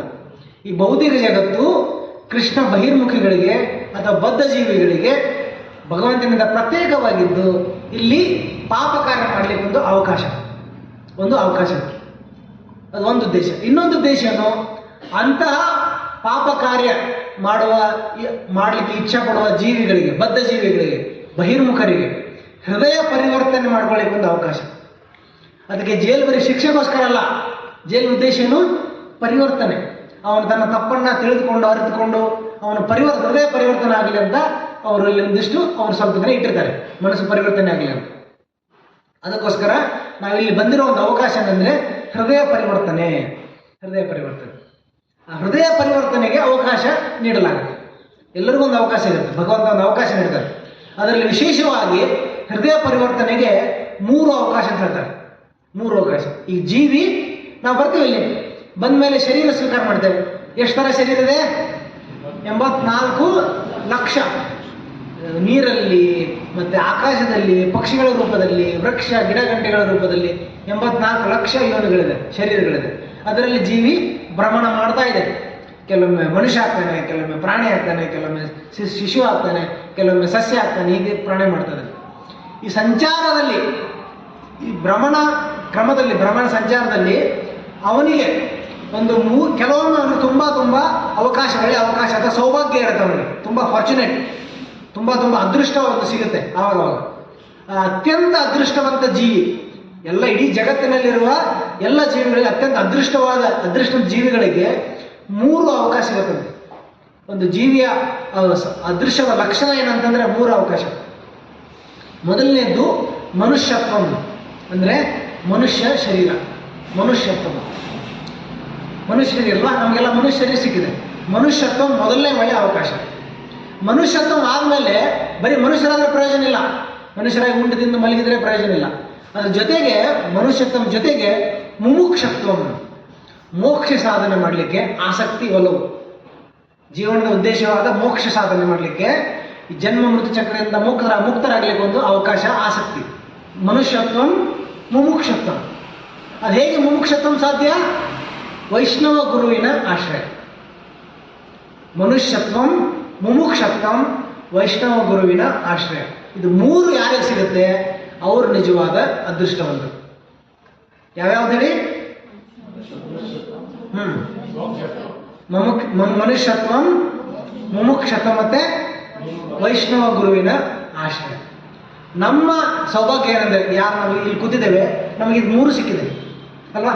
ನಮಗೆ ಮನುಷ್ಯ ಜನ್ಮ ಸಿಕ್ಕಿದೆ, ಮೋಕ್ಷ ಪ್ರಾಪ್ತಿಯ ಮಾಡಬೇಕನ್ನೋ ಆಸಕ್ತಿ ಇದೆ, ಮತ್ತು ಅದನ್ನು ಸಾಧಿಸಲಿಕ್ಕೆ ನಮಗೇನು ಸಿಕ್ಕಿದೆ? ವೈಷ್ಣವ ಗುರುಗಳ ಆಶ್ರಯ ಸಿಕ್ಕಿದೆ. ಶ್ರೀಲ ಪ್ರಭುಪಾದರಂಥ ಮಹಾನ್ ಆಚಾರ್ಯರ ಆಶ್ರಯ ನಮಗೆ ಸಿಕ್ಕಿದೆ. ಅದಕ್ಕೆ ಇದೇ ಉದ್ದೇಶಕ್ಕೋಸ್ಕರ ನಮ್ಮನ್ನು ಉದ್ಧರಿಸಲಿಕ್ಕೆ, ನಮ್ಮನ್ನು ಈ ಬದ್ಧ ಸ್ಥಿತಿಯಿಂದ ನಮ್ಮನ್ನು ಮುಕ್ತಗೊಳಿಸಲಿಕ್ಕೆ ಭಗವಂತ ಕೂಡ ಕಾಲಕ್ಕೆ ಬರ್ತಾನೆ. ಭಗವಂತ ಯಾಕೆ ಬರ್ತಾನೆ? ನಮ್ಮನ್ನು ಉದ್ಧರಿಸಲಿಕ್ಕೆ ಬರ್ತಾನೆ, ಮತ್ತು ನಮ್ಮನ್ನು ಆ ಭಗವದ್ಧಾಮಕ್ಕೆ ಕರೆದುಕೊಂಡು ಹೋಗ್ಲಿಕ್ಕೆ ಬರ್ತಾನೆ. ಅದಕ್ಕೆ ತಿಳ್ಕೋಬೇಕು, ಭಗವಂತ ಬರುವ ಉದ್ದೇಶ ಏನು? ಅನೇಕ ಉದ್ದೇಶ ಇದೆ. ಅಸುರನ್ನ ಸಂಹಾರ ಮಾಡಬೇಕು, ಭಕ್ತರನ್ನ ರಕ್ಷಣೆ ಮಾಡಬೇಕು, ಅದೊಂದು. ಮತ್ತು ಇನ್ನೊಂದು ಮುಖ್ಯವಾದ ಉದ್ದೇಶ ಅಂದರೆ ಬದ್ಧ ಜೀವಿಗಳನ್ನು ಭಗವದ್ಧಾಮಕ್ಕೆ ಬರಲಿಕ್ಕೆ ಅವರನ್ನ ಆಕರ್ಷಣೆ ಮಾಡೋದು. ಯಾವ ಮೂಲಕ? ತನ್ನ ಸ್ವಲೀಲೆಗಳ ಮೂಲಕ. ಮತ್ತು ಇಲ್ಲಿ ಬಂದಾಗ ಕೃಷ್ಣ ಭಗವಂತ ಏನು ಮಾಡ್ತಾನೆ? ಅವನು ವೈಕುಂಠ ಲೋಕದ ಐಶ್ವರ್ಯಗಳನ್ನು ಇಲ್ಲಿ ಪ್ರದರ್ಶನ ಮಾಡ್ತಾನೆ. ದಯವಿಟ್ಟು ಈ ಪಾಯಿಂಟ್ ತುಂಬ ಮುಖ್ಯವಾಗಿ ಕೇಳಿ. ಕೃಷ್ಣ ಯಾಕೆ ಬರ್ತಾನೋ ತುಂಬ ಮುಖ್ಯವಾದ ಕಾರಣ. ಯಾಕೆ ಬರ್ತಾನಂದರೆ, ನಮ್ಮನ್ನು ಈ ಭೌತಿಕ ಜಗತ್ತಿನಿಂದ ಆಧ್ಯಾತ್ಮಿಕ ಜಗತ್ತಿಗೆ ಆಹ್ವಾನ ಮಾಡಲು. ಒಂದು ಉದಾಹರಣೆ ಕೊಡ್ತೇನೆ. ಇಲ್ಲಿ ಯಾರಾದರೂ ಸ್ವಿಟ್ಜರ್ಲ್ಯಾಂಡ್ ನೋಡಿದ್ದೀರಾ? ಸ್ವಿಟ್ಜರ್ಲ್ಯಾಂಡ್ ಯಾರು ನೋಡಿರಲಿಲ್ಲ? ನೋಡಿದಾರೆ ಪ್ರಭು? ಚೆನ್ನಾಗಿದೆ. ಓಕೆ, ಸ್ವಿಟ್ಜರ್ಲ್ಯಾಂಡ್ ಪ್ರಭುಗಳು ನೋಡಿ ಬಂದಿದ್ದಾರೆ. ನಾವೆಲ್ಲ ನೋಡಿಲ್ಲ ಸ್ವಿಟ್ಜರ್ಲ್ಯಾಂಡ್, ಹೌದಾ? ಅವರು ನೋಡಿದ್ದಾರೆ. ಈಗ ನಿಮಗೆ ಒಂದು ಟೂರಿಸಂ ಕಂಪನಿ ಇರುತ್ತಲ್ಲ, ಟೂರಿಸಂ ಟಿಕೆಟ್ ಮಾರೋರು, ಇದು ಟ್ರಾವೆಲ್ ಟಿಕೆಟ್ ಮಾರೋರು, ಟ್ರಾವೆಲ್ ಕಂಪನಿ ಇದೆ ಅಂದ್ಕೊಳ್ಳಿ, ಟ್ರಾವೆಲ್ ಏಜೆನ್ಸಿ ಅವರು ನಿಮಗೆಲ್ಲ ಸ್ವಿಟ್ಜರ್ಲ್ಯಾಂಡಿಗೆ ಕರ್ಕೊಂಡು ಹೋಗ್ಬೇಕಂದ್ರೆ, ಅಥವಾ ಟಿಕೆಟ್ ಸೇಲ್ ಮಾಡ್ಬೇಕಂದ್ರೆ ಏನು ಮಾಡ್ಬೇಕು ಅವರು? ನಾನು ಟ್ರಾವೆಲ್ ಏಜೆನ್ಸಿ ಅಂದ್ಕೊಳ್ಳಿ, ನೀವು ಟ್ರಾವೆಲ್ ಏಜೆನ್ಸಿ ಅವರು, ನಿಮ್ಮನ್ನು ಅವ್ರ ಮ್ಯಾನೇಜರ್ ನಿಮ್ಗೆ ಹೇಳ್ತಾರೆ, ಇಲ್ಲಿ ಎಲ್ರಿಗೂ ಸ್ವಿಟ್ಜರ್ಲ್ಯಾಂಡಿಗೆ ಟಿಕೆಟ್ ಮಾರೋ ಅವ್ರನ್ನ ಕರ್ಕೊಂಡು ಹೋಗುವಂತ. ಏನು ಮಾಡಬೇಕಾಗುತ್ತೆ ನೀವು? ಅವ್ರನ್ನ ಕರ್ಕೊಂಡು ಇವರಿಗೆ ಟಿಕೆಟ್ಸ್ ಸೇಲ್ ಮಾಡ್ಲಿಕ್ಕೆ ಏನು ಮಾಡ್ಬೇಕು? ಪ್ರಚಾರ ಮಾಡಬೇಕು, ಅದ್ರ ಬಗ್ಗೆ ಕ್ಯಾನ್ವಾಸ್ ಮಾಡಬೇಕು. ಕ್ಯಾನ್ವಾಸ್ ಏನು ಮಾಡ್ತೀರಾ? ವಿಡಿಯೋ ಎಲ್ಲ ಮಾಡ್ತಾರೆ ನೋಡಿ, ಎಷ್ಟು ಫಾಸ್ಟ್ ಈಗಿನ ಮಕ್ಕಳು, ವೆರಿ ಫಾಸ್ಟ್ ವಿಡಿಯೋ. ಇವ್ರು ನಿಮ್ಮ ಹೆಸರೇನು? ಈಗ ನಿತಿನ್ ಪ್ರಭು ಏನು ಮಾಡ್ತಾರೆ? ಅವರು ಟ್ರಾವೆಲ್ ಏಜೆನ್ಸಿ ಅವರು ಬಂದು ಏನು ಮಾಡ್ತಾರೆ? ಒಂದು LCD ಮಾನಿಟರ್ ಹಾಕ್ತಾರೆ, ದೊಡ್ಡ ಸ್ಕ್ರೀನ್ ಹಾಕ್ತಾರೆ. ಅಲ್ಲಿ ಏನು ಮಾಡ್ತಾರೆ? ಸ್ವಿಟ್ಜರ್ಲ್ಯಾಂಡಲ್ಲಿರುವ ಸೀನ್ರಿ ಎಷ್ಟು ಸುಂದರವಾಗಿದೆ, ಅಲ್ಲಿ ಬೆಟ್ಟಗಳು, ಗುಡ್ಡಗಳು, ಮತ್ತು ಅಲ್ಲಿರುವ ಏನು ಜಲಪಾತಗಳು, ಮತ್ತು ಏನೆಲ್ಲ ಇದೆ ಅಲ್ಲಿ ಬಗ್ಗೆ ನಿಮಗೆ ತೋರಿಸ್ತಾರೆ. ಒಳ್ಳೆ ಸೀನ್ ತೋರಿಸ್ತಾರೆ, ಹೌದಾ? ನೀವೆಲ್ಲ ನಿಮ್ಗೆ ತೋರಿಸ್ತಾರೆ, ಅದ್ರ ಬಗ್ಗೆ ಹೇಳ್ತಾರೆ ಹೆಂಗಿದೆ ಅಂತ. ಆವಾಗ ನಿಮ್ಮ ಮನಸ್ಸಲ್ಲಿ ಏನಾಗುತ್ತೆ? ಏನು ವಿಚಾರ ಬರುತ್ತೆ? ಅದನ್ನು ನೋಡಿದ ತಕ್ಷಣ ನೋಡ್ಬೇಕನ್ನೋ ಆಸೆ ಜಾಗೃತ ಆಗುತ್ತೆ. ಮೊದಲು ಏನಾಗುತ್ತೆ? ನೋಡಿದ ತಕ್ಷಣ ಏನಾಗುತ್ತೆ? ಆಕರ್ಷಣೆ ಆಗುತ್ತೆ. ಓ, ಹಿಂಗಿದೆಯಾ ಅಂತ.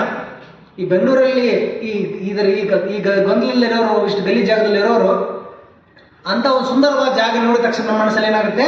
ಮೊದಲು ಆಕರ್ಷಣೆ ಜಾಗೃತ ಆಗುತ್ತೆ. ಆಕರ್ಷಣೆ ಬಂತ ಫಸ್ಟು ಓ ಚೆನ್ನಾಗಿದೆ ಅಂತ ಹೇಳ್ತಾರೆ.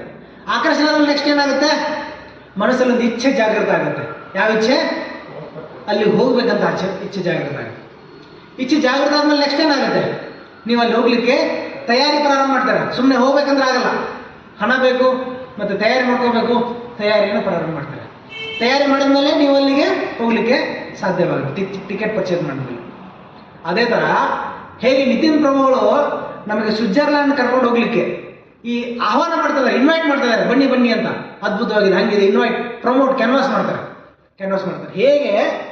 ಹೇಗೆ ನಾವು ಒಬ್ಬ ಟ್ರಾವೆಲ್ ಏಜೆನ್ಸಿ ಅವರು ನಮಗೆ ಸ್ವಿಟ್ಜರ್ಲ್ಯಾಂಡ್ ಹೋಗ್ಲಿಕ್ಕೆ ಆಹ್ವಾನ ಮಾಡಲಿಕ್ಕೆ ಆ ವಿಡಿಯೋ ತೋರಿಸ್ತಾರೋ, ಅದೇ ಥರ ಕೃಷ್ಣ ಕೂಡ ಒಂದು ಟ್ರಾವೆಲ್ ಏಜೆನ್ಸಿಯಿಂದ ಬಂದಿದ್ದಾರೆ. ಅಥವಾ ಆಚಾರ್ಯರು ಪ್ರಭುಪಾದರು ಟ್ರಾವೆಲ್ ಏಜೆನ್ಸಿ ಮ್ಯಾನೇಜರ್ ಅವರು. ಯಾವ ಟ್ರಾವೆಲ್ ಏಜೆನ್ಸಿ? ಅವ್ರು ಯಾವ ಜಾಗದ ಬಗ್ಗೆ ನಮಗೆ ಕ್ಯಾನ್ವಾಸ್ ಮಾಡ್ತಾ ಇದ್ದಾರೆ? ಗೋಲೋಕ ವೃಂದಾವನದ ಕ್ಯಾನ್ವಾಸ್ ಮಾಡ್ತಾ ಇದ್ದಾರೆ. ಸ್ವಿಟ್ಜರ್ಲ್ಯಾಂಡ್ ಅಲ್ಲ, ಸ್ವಿಟ್ಜರ್ಲ್ಯಾಂಡ್ಗಿಂತ ಹಲವಾರು ಪಟ್ಟು, ಲಕ್ಷಾಂತರ ಪಟ್ಟು ಸುಂದರವಾಗಿರುವ ಜಾಗ. ಅದು ಹೇಗಿದೆ ಅಂದರೆ ಅದನ್ನು ಆಕರ್ಷಣೆ ಮಾಡಬೇಕಲ್ಲ, ಏನು ಮಾಡಬೇಕು? ಅದಕ್ಕೆ ಲೈವ್ ವಿಡಿಯೋ ತೋರಿಸ್ತಾರೆ. ಯಾವ ವಿಡಿಯೋ? ಏನದು? ಕೃಷ್ಣನ ಲೀಲೆಗಳು. ವೃಂದಾವನದಲ್ಲಿ ಕೃಷ್ಣ ಬಂದಾಗ ಅವನು ಮಾಡಿರೋ ಲೀಲೆಗಳು, ವೃಂದಾವನದ ಪರಿಸರ, ವೃಂದಾವನದ ಆ ಸೌಂದರ್ಯ, ಆ ಸೊಬಗು, ಅದೆಲ್ಲ ಏನಿದೆ ಅದು ವಿಡಿಯೋ. ಅದು ನಮಗೆ ತೋರಿಸ್ತಾರೆ. ಅಲ್ಲಿ ಐಶ್ವರ್ಯವನ್ನು, ಅಲ್ಲಿಯ ಸೌಂದರ್ಯವನ್ನು ನಮಗೆ ತೋರಿಸ್ತಾರೆ. ಕೃಷ್ಣ ಬಂದು ಏನು ತೋರಿಸಿ ಏನು ಮಾಡ್ತಾರೆ? ನಮಗೆ ಅಲ್ಲಿಗೆ ಬರಲಿಕ್ಕೆ ನಮಗೆ ಆಹ್ವಾನ ಮಾಡ್ತಾ ಇದ್ದಾರೆ. ಭಗವದ್ಧಾಮಕ್ಕೆ ಬರಲಿಕ್ಕೆ ಆಹ್ವಾನ ಮಾಡ್ತಾ ಇದ್ದಾರೆ.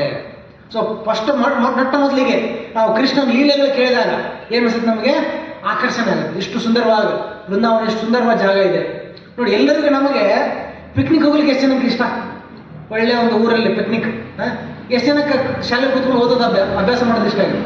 ಇಡೀ ದಿನ ಶಾಲೆಯಲ್ಲಿರೋದು ಇಲ್ಲ, ಕೆಲಸ ಮಾಡೋದು ಇಷ್ಟ ಇಲ್ಲ. ಪಿಕ್ನಿಕ್ ಅಂದರೆ ಎಲ್ಲರಿಗೂ ಇಷ್ಟ. ಒಂದು ಒಳ್ಳೆ ಜಾಗಕ್ಕೆ ಪಿಕ್ನಿಕ್ ಹೋಗೋದು, ಅಲ್ಲಿ ಓಡಾಡೋದು, ಆಟ ಆಡೋದು, ಮತ್ತು ಚೆನ್ನಾಗಿ ಒಳ್ಳೆ ಆಹಾರ ತಿನ್ನೋದು, ಪಿಕ್ನಿಕ್. ಕೃಷ್ಣಧಾಮ ಅಂದರೆ, ಕೃಷ್ಣನ ಲೋಕ ಅಂದರೆ ನಿರಂತರ 24 hours ಪಿಕ್ನಿಕ್. ಇಡೀ ಜೀವನ ಪರ್ಯಂತ ಬರೀ ಪಿಕ್ನಿಕಲ್ಲಿರೋದು. ಯಾವುದೇ ಥರ ಈ ಥರದ ಕಷ್ಟ ಇರೋದಿಲ್ಲ. ಸದಾ ಆನಂದವಾಗಿ ಕೃಷ್ಣನ ಲೋಕದಲ್ಲಿ ಕೃಷ್ಣನ ಜೊತೆಗೆ ಇರೋದು, ಸಂತೋಷವಾಗಿರೋದು. ಅದು ನಿಜವಾದ ವೃಂದಾವನದ ಜೀವನ. ಅಂತಹ ಒಂದು ಸುಂದರವಾದ ಜೀವನಕ್ಕೆ ನಮ್ಮನ್ನು ಕರೆದುಕೊಂಡು ಹೋಗ್ಲಿಕ್ಕೆ ನಮಗೊಂದು ಆಹ್ವಾನ ಇದೆ ಆ ಲೀಲೆಗಳ ಶ್ರವಣ ಮೂಲಕ. ಅದು ಭಗವಂತನ ಬರುವ ಉದ್ದೇಶ. ಏನು ಉದ್ದೇಶ? ನಮ್ಮನ್ನು ಭಗವದ್ಧಾಮಕ್ಕೆ ಆಕರ್ಷಣೆ ಮಾಡಲು, ಆಹ್ವಾನ ಮಾಡಲು ಬರ್ತಾರೆ. ಈಗ ಈ ಪ್ರಸ್ತುತ ಲೀಲೆಯಲ್ಲಿ ಪೃಥ್ವಿ ಮೇಲೆ ಈ ಅಸುರಿ ರಾಜರ ದಬ್ಬಾಳಿಕೆ ತುಂಬ ಜಾಸ್ತಿ ಆಗಿರುತ್ತೆ. ಅಸುರಿ ಪ್ರವೃತ್ತಿಯ ರಾಜರು. ಅಸುರಿ ಪ್ರವೃತ್ತಿ ಅಂದರೆ ಬರೀ ಧರ್ಮದ ವಿರುದ್ಧವಾಗಿ ಕೆಲಸ ಮಾಡೋದು, ತಮ್ಮ ಸ್ವಾರ್ಥಕ್ಕೆ, ಇಂದ್ರಿಯ ತೃಪ್ತಿಗೆ, ಪಾಪ ಕಾರ್ಯದಲ್ಲಿ ತೊಡಗಿರೋರು ಅವರು ಅಸುರಿ. ಅಸುರ ವ್ಯತ್ಯಾಸ ಏನಂದರೆ, ಸುರರು ಭಗವದ್ ಭಕ್ತಿಯಲ್ಲಿ ಇರ್ತಾರೆ. ಸುರರು ದೇವತೆಗಳು ಯಾರು? ಕೃಷ್ಣ ಭಕ್ತಿಯಲ್ಲಿ ತೊಡಗಿರ್ತಾರೆ. ಅಸುರರು ಏನು ಮಾಡ್ತಾರೆ? ಪಾಪ ಕಾರ್ಯದಲ್ಲಿ ತೊಡಗಿರ್ತಾರೆ. ಕೃಷ್ಣ ಭಕ್ತಿ ಬಿಟ್ಟು ಪಾಪ ಕಾರ್ಯ ತೊಡಗಿದ್ದಾರೆ. ಸೊ ಅವರ ಭಾರ ಜಾಸ್ತಿ ಆದ ತಕ್ಷಣ ಪೃಥ್ವಿ ಹೇಳ್ತಾರೆ ಬ್ರಹ್ಮದೇವರಿಗೆ, ಈ ಭೂಭಾರ ತುಂಬ ಜಾಸ್ತಿ ಆಗಿದೆ, ಅಸುರಿ ಪ್ರವೃತ್ತಿಯ ಜನ ಜಾಸ್ತಿ ಆಗಿದ್ದಾರೆ, ದಯವಿಟ್ಟು ಈ ಭಾರವನ್ನು ಇಳಿಸಿ ನನಗೆ ಇದರಿಂದ ವಿಮೋಚನೆ ಕೊಡಿ ಅಂತ ಕೇಳ್ತಾರೆ. ಆವಾಗ ಬ್ರಹ್ಮದೇವರು ಅವ್ರಿಗೆ ಏನಾದರೂ ಪ್ರಶ್ನೆ ಇದ್ದಾಗ, ಏನಾದರೂ ಅವರ ಪ್ರಾರ್ಥನೆ ಇದ್ದಾಗ ಅವ್ರು ಏನು ಮಾಡ್ತಾರೆ? ಭಗವಾನ್ ವಿಷ್ಣುವಿನ ಮೊರೆ ಹೋಗ್ತಾರೆ. ಎಲ್ಲರೂ ಸೇರಿ, ಎಲ್ಲ ದೇವತೆಗಳು ಸೇರಿ ಭಗವಾನ್ ವಿಷ್ಣುವಿನ ಇರುವ ಕ್ಷೀರಸಾಗರಕ್ಕೆ ಹೋಗಿ ಅಲ್ಲಿ ದಡದಲ್ಲಿ ಕೂತ್ಕೊಂಡು ಅವರು ಪುರುಷ ಸೂಕ್ತವನ್ನು ಅವರು ಸ್ತುತಿ ಮಾಡುತ್ತಾರೆ. ನಾವು ಹಂಗೆ ಹರೇ ಕೃಷ್ಣ ಜಪ ಮಾಡ್ತೇವೆ, ದೇವತೆಗಳು ಪುರುಷ ಸೂಕ್ತವನ್ನು ಹೇಳ್ತಾರೆ. ಪುರುಷ ಸೂಕ್ತವನ್ನು ಸ್ತುತಿ ಮಾಡುತ್ತಾ ಭಗವಂತನಲ್ಲಿ ಪ್ರಾರ್ಥನೆ ಮಾಡ್ತಾರೆ. ಪ್ರಾರ್ಥನೆ ಮಾಡಿ, ಹೇ ಭಗವಂತ, ಭೂದೇವಿಯ ಪ್ರಾರ್ಥನೆಯನ್ನು ಸ್ವೀಕರಿಸಿ ನೀವು ದಯವಿಟ್ಟು ಆಗಮಿಸಿ, ಪೃಥ್ವಿ ಮೇಲೆ ಆಗಮಿಸಿ, ಈ ಭೂಭಾರವನ್ನು ಕಡಿಮೆ ಮಾಡಿ ನಮ್ಮೆಲ್ಲರಿಗೂ ಅನುಗ್ರಹ ನೀಡಿ ಅಂತ ಪ್ರಾರ್ಥನೆ ಮಾಡ್ತಾರೆ. ಅನೇಕ ಸರ್ತಿ ಹಿರಣ್ಯಕಶಿಪುವಿನ ದಬ್ಬಾಳಿಕೆ ಜಾಸ್ತಿ ಆದಾಗ ಅವರು ಭಗವಂತನ ಪ್ರಾರ್ಥನೆ ಮಾಡಿದರು. ಹಿರಣ್ಯಾಕ್ಷನಿಗೆ ತುಂಬ ತೊಂದರೆ ಆದಾಗ, ಅವನಿಂದ ತೊಂದರೆ ಆದಾಗ ಪ್ರಾರ್ಥನೆ ಮಾಡಿದರು. ಮತ್ತು ರಾವಣನ ದಬ್ಬಾಳಿಕೆ ಜಾಸ್ತಿ ಆದಾಗ ಪ್ರಾರ್ಥನೆ ಮಾಡಿದರು. ದೇವತೆಗಳ ಸ್ವಾಭಾವಿಕ ಭಗವಂತನಿಗೆ ಮೊರೆ ಹೋಗೋದು ಅವರ ಒಂದು ಸ್ವಭಾವ. ಅವರ ಮೊರೆ ಹೋಗೋದು ಆಶ್ರಯ, ಭಗವಂತನಿಗೆ ಆಶ್ರಯ, ಎಲ್ಲರಿಗೂ ಆಶ್ರಯ. ಕೃಷ್ಣ ಏಕ ಸರ್ವಾಶ್ರಯ, ಕೃಷ್ಣ ಸರ್ವಧಾಮ, ಕೃಷ್ಣರ ಶರೀರ ಸರ್ವ ವಿಶ್ವೇರ ವಿಶ್ರಾಮ. ಇಡೀ ವಿಶ್ವಕ್ಕೆ ವಿಶ್ರಾಮ ಯಾವುದು? ಕೃಷ್ಣ. ಎಲ್ಲರಿಗೂ ವಿಶ್ರಾಮ, ಎಲ್ಲರಿಗೂ ಆಶ್ರಯ, ಅಂತಿಮ ಆಶ್ರಯ ಭಗವಂತ ಶ್ರೀಕೃಷ್ಣ. ಸೊ ಆಶ್ರಯ ನೀಡಿದಾಗ ಬ್ರಹ್ಮದೇವರಿಗೆ ಅವರ ಹೃದಯದ ಮೂಲಕ ಸಂದೇಶ ನೀಡ್ತಾರೆ ಭಗವಂತ. ಏನು ಹೇಳ್ತಾರೆ? ಶೀಘ್ರದಲ್ಲೇ, ಸ್ವಲ್ಪ ಸಮಯದಲ್ಲಿ ನಾನು ಅವತರಿಸ್ತೇನೆ. ಸೊ ನೀವು ಮತ್ತು ಎಲ್ಲ ದೇವತೆಗಳು ದಯವಿಟ್ಟು ನೀವು ಪೃಥ್ವಿಯ ಮೇಲೆ ನೀವು ಬೇರೆ ಬೇರೆ ರೂಪದಲ್ಲಿ, ಬೇರೆ ಬೇರೆ ಪರಿವಾರದಲ್ಲಿ ನೀವು ಅಲ್ಲಿ ಬನ್ನಿ, ನೀವು ಕೂಡ ಬನ್ನಿ ಅಂತ. ಯಾಕಂದರೆ ಭಗವಂತ ಬಂದ ಅವನ ಜೊತೆಗೆ ಸಹಚಾರ ಇರಬೇಕಲ್ಲ. ಅವನ ಜೊತೆಗೆ ಅವನ ಭಕ್ತರು ಎಲ್ಲರೂ ಬೇಕಾಗ್ತಾರೆ. ಅವ್ರಿಗೆ ನೀವು ಕೂಡ ಅಲ್ಲಿ ಬನ್ನಿ, ನಾನು ಶೀಘ್ರದಲ್ಲಿ ಅಲ್ಲಿ ಅವತರಿಸ್ತೇನೆ ಅಂತ ಅವರಿಗೆ ಸಂದೇಶ ನೀಡ್ತಾರೆ. ಈ ಸಂದೇಶವನ್ನು ಬ್ರಹ್ಮದೇವರು ಎಲ್ಲರ ದೇವತೆಗೆ ಹೇಳ್ತಾರೆ. ಸೊ ಶೀಘ್ರದಲ್ಲೇ ಭಗವಂತ ಅವತರಿಸ್ತಾರೆ. ಸೊ ಅವರ ಆದೇಶ ಏನಂದರೆ, ನೀವು ಪೃಥ್ವಿ ಮೇಲೆ ನೀವು ಅಲ್ಲಿ ಜನಿಸಿ, ಪೃಥ್ವಿ ಮೇಲೆ ಯದು ವಂಶದಲ್ಲಿ ಮತ್ತು ಇತರ ವಂಶಗಳಲ್ಲಿ ನೀವು ಜನಿಸಿ ಆ ಲೀಲೆಯಲ್ಲಿ ನೀವು ಕೂಡ ಭಾಗವಹಿಸಿ ಸೇವೆ ಸಲ್ಲಿಸಿ ಅಂತ ಅವರು ಪ್ರಾರ್ಥನೆ ಕೇಳ್ತಾರೆ. ಸೊ ಅದಾದಮೇಲೆ ಅದು ಕೃಷ್ಣ ಎಲ್ಲಿ ಅವತರಿಸಬೇಕಂತ ಅವರು ಆಯ್ಕೆ ಮಾಡಿದ್ದಂದರೆ ಪೃಥ್ವಿ ಮೇಲೆ ಯದು ವಂಶದಲ್ಲಿ. ಅದಕ್ಕೆ ಕ್ಷತ್ರಿಯರ ವಂಶದಲ್ಲಿ ಪ್ರಧಾನವಾಗಿ ಎರಡಿದೆ, 2 ವಂಶಗಳು. ಒಂದು ಸೂರ್ಯ ವಂಶ, ಇನ್ನೊಂದು ಚಂದ್ರವಂಶ. ಸೂರ್ಯನಿಂದ ಬಂದಿರೋ ಒಂದು ವಂಶ ಅದು ಕ್ಷತ್ರಿಯ, ಇನ್ನೊಂದು ಚಂದ್ರನಿಂದ ಬಂದಿರೋದು. ಸೂರ್ಯವಂಶದಲ್ಲಿ ಯಾರು ಬಂದರು?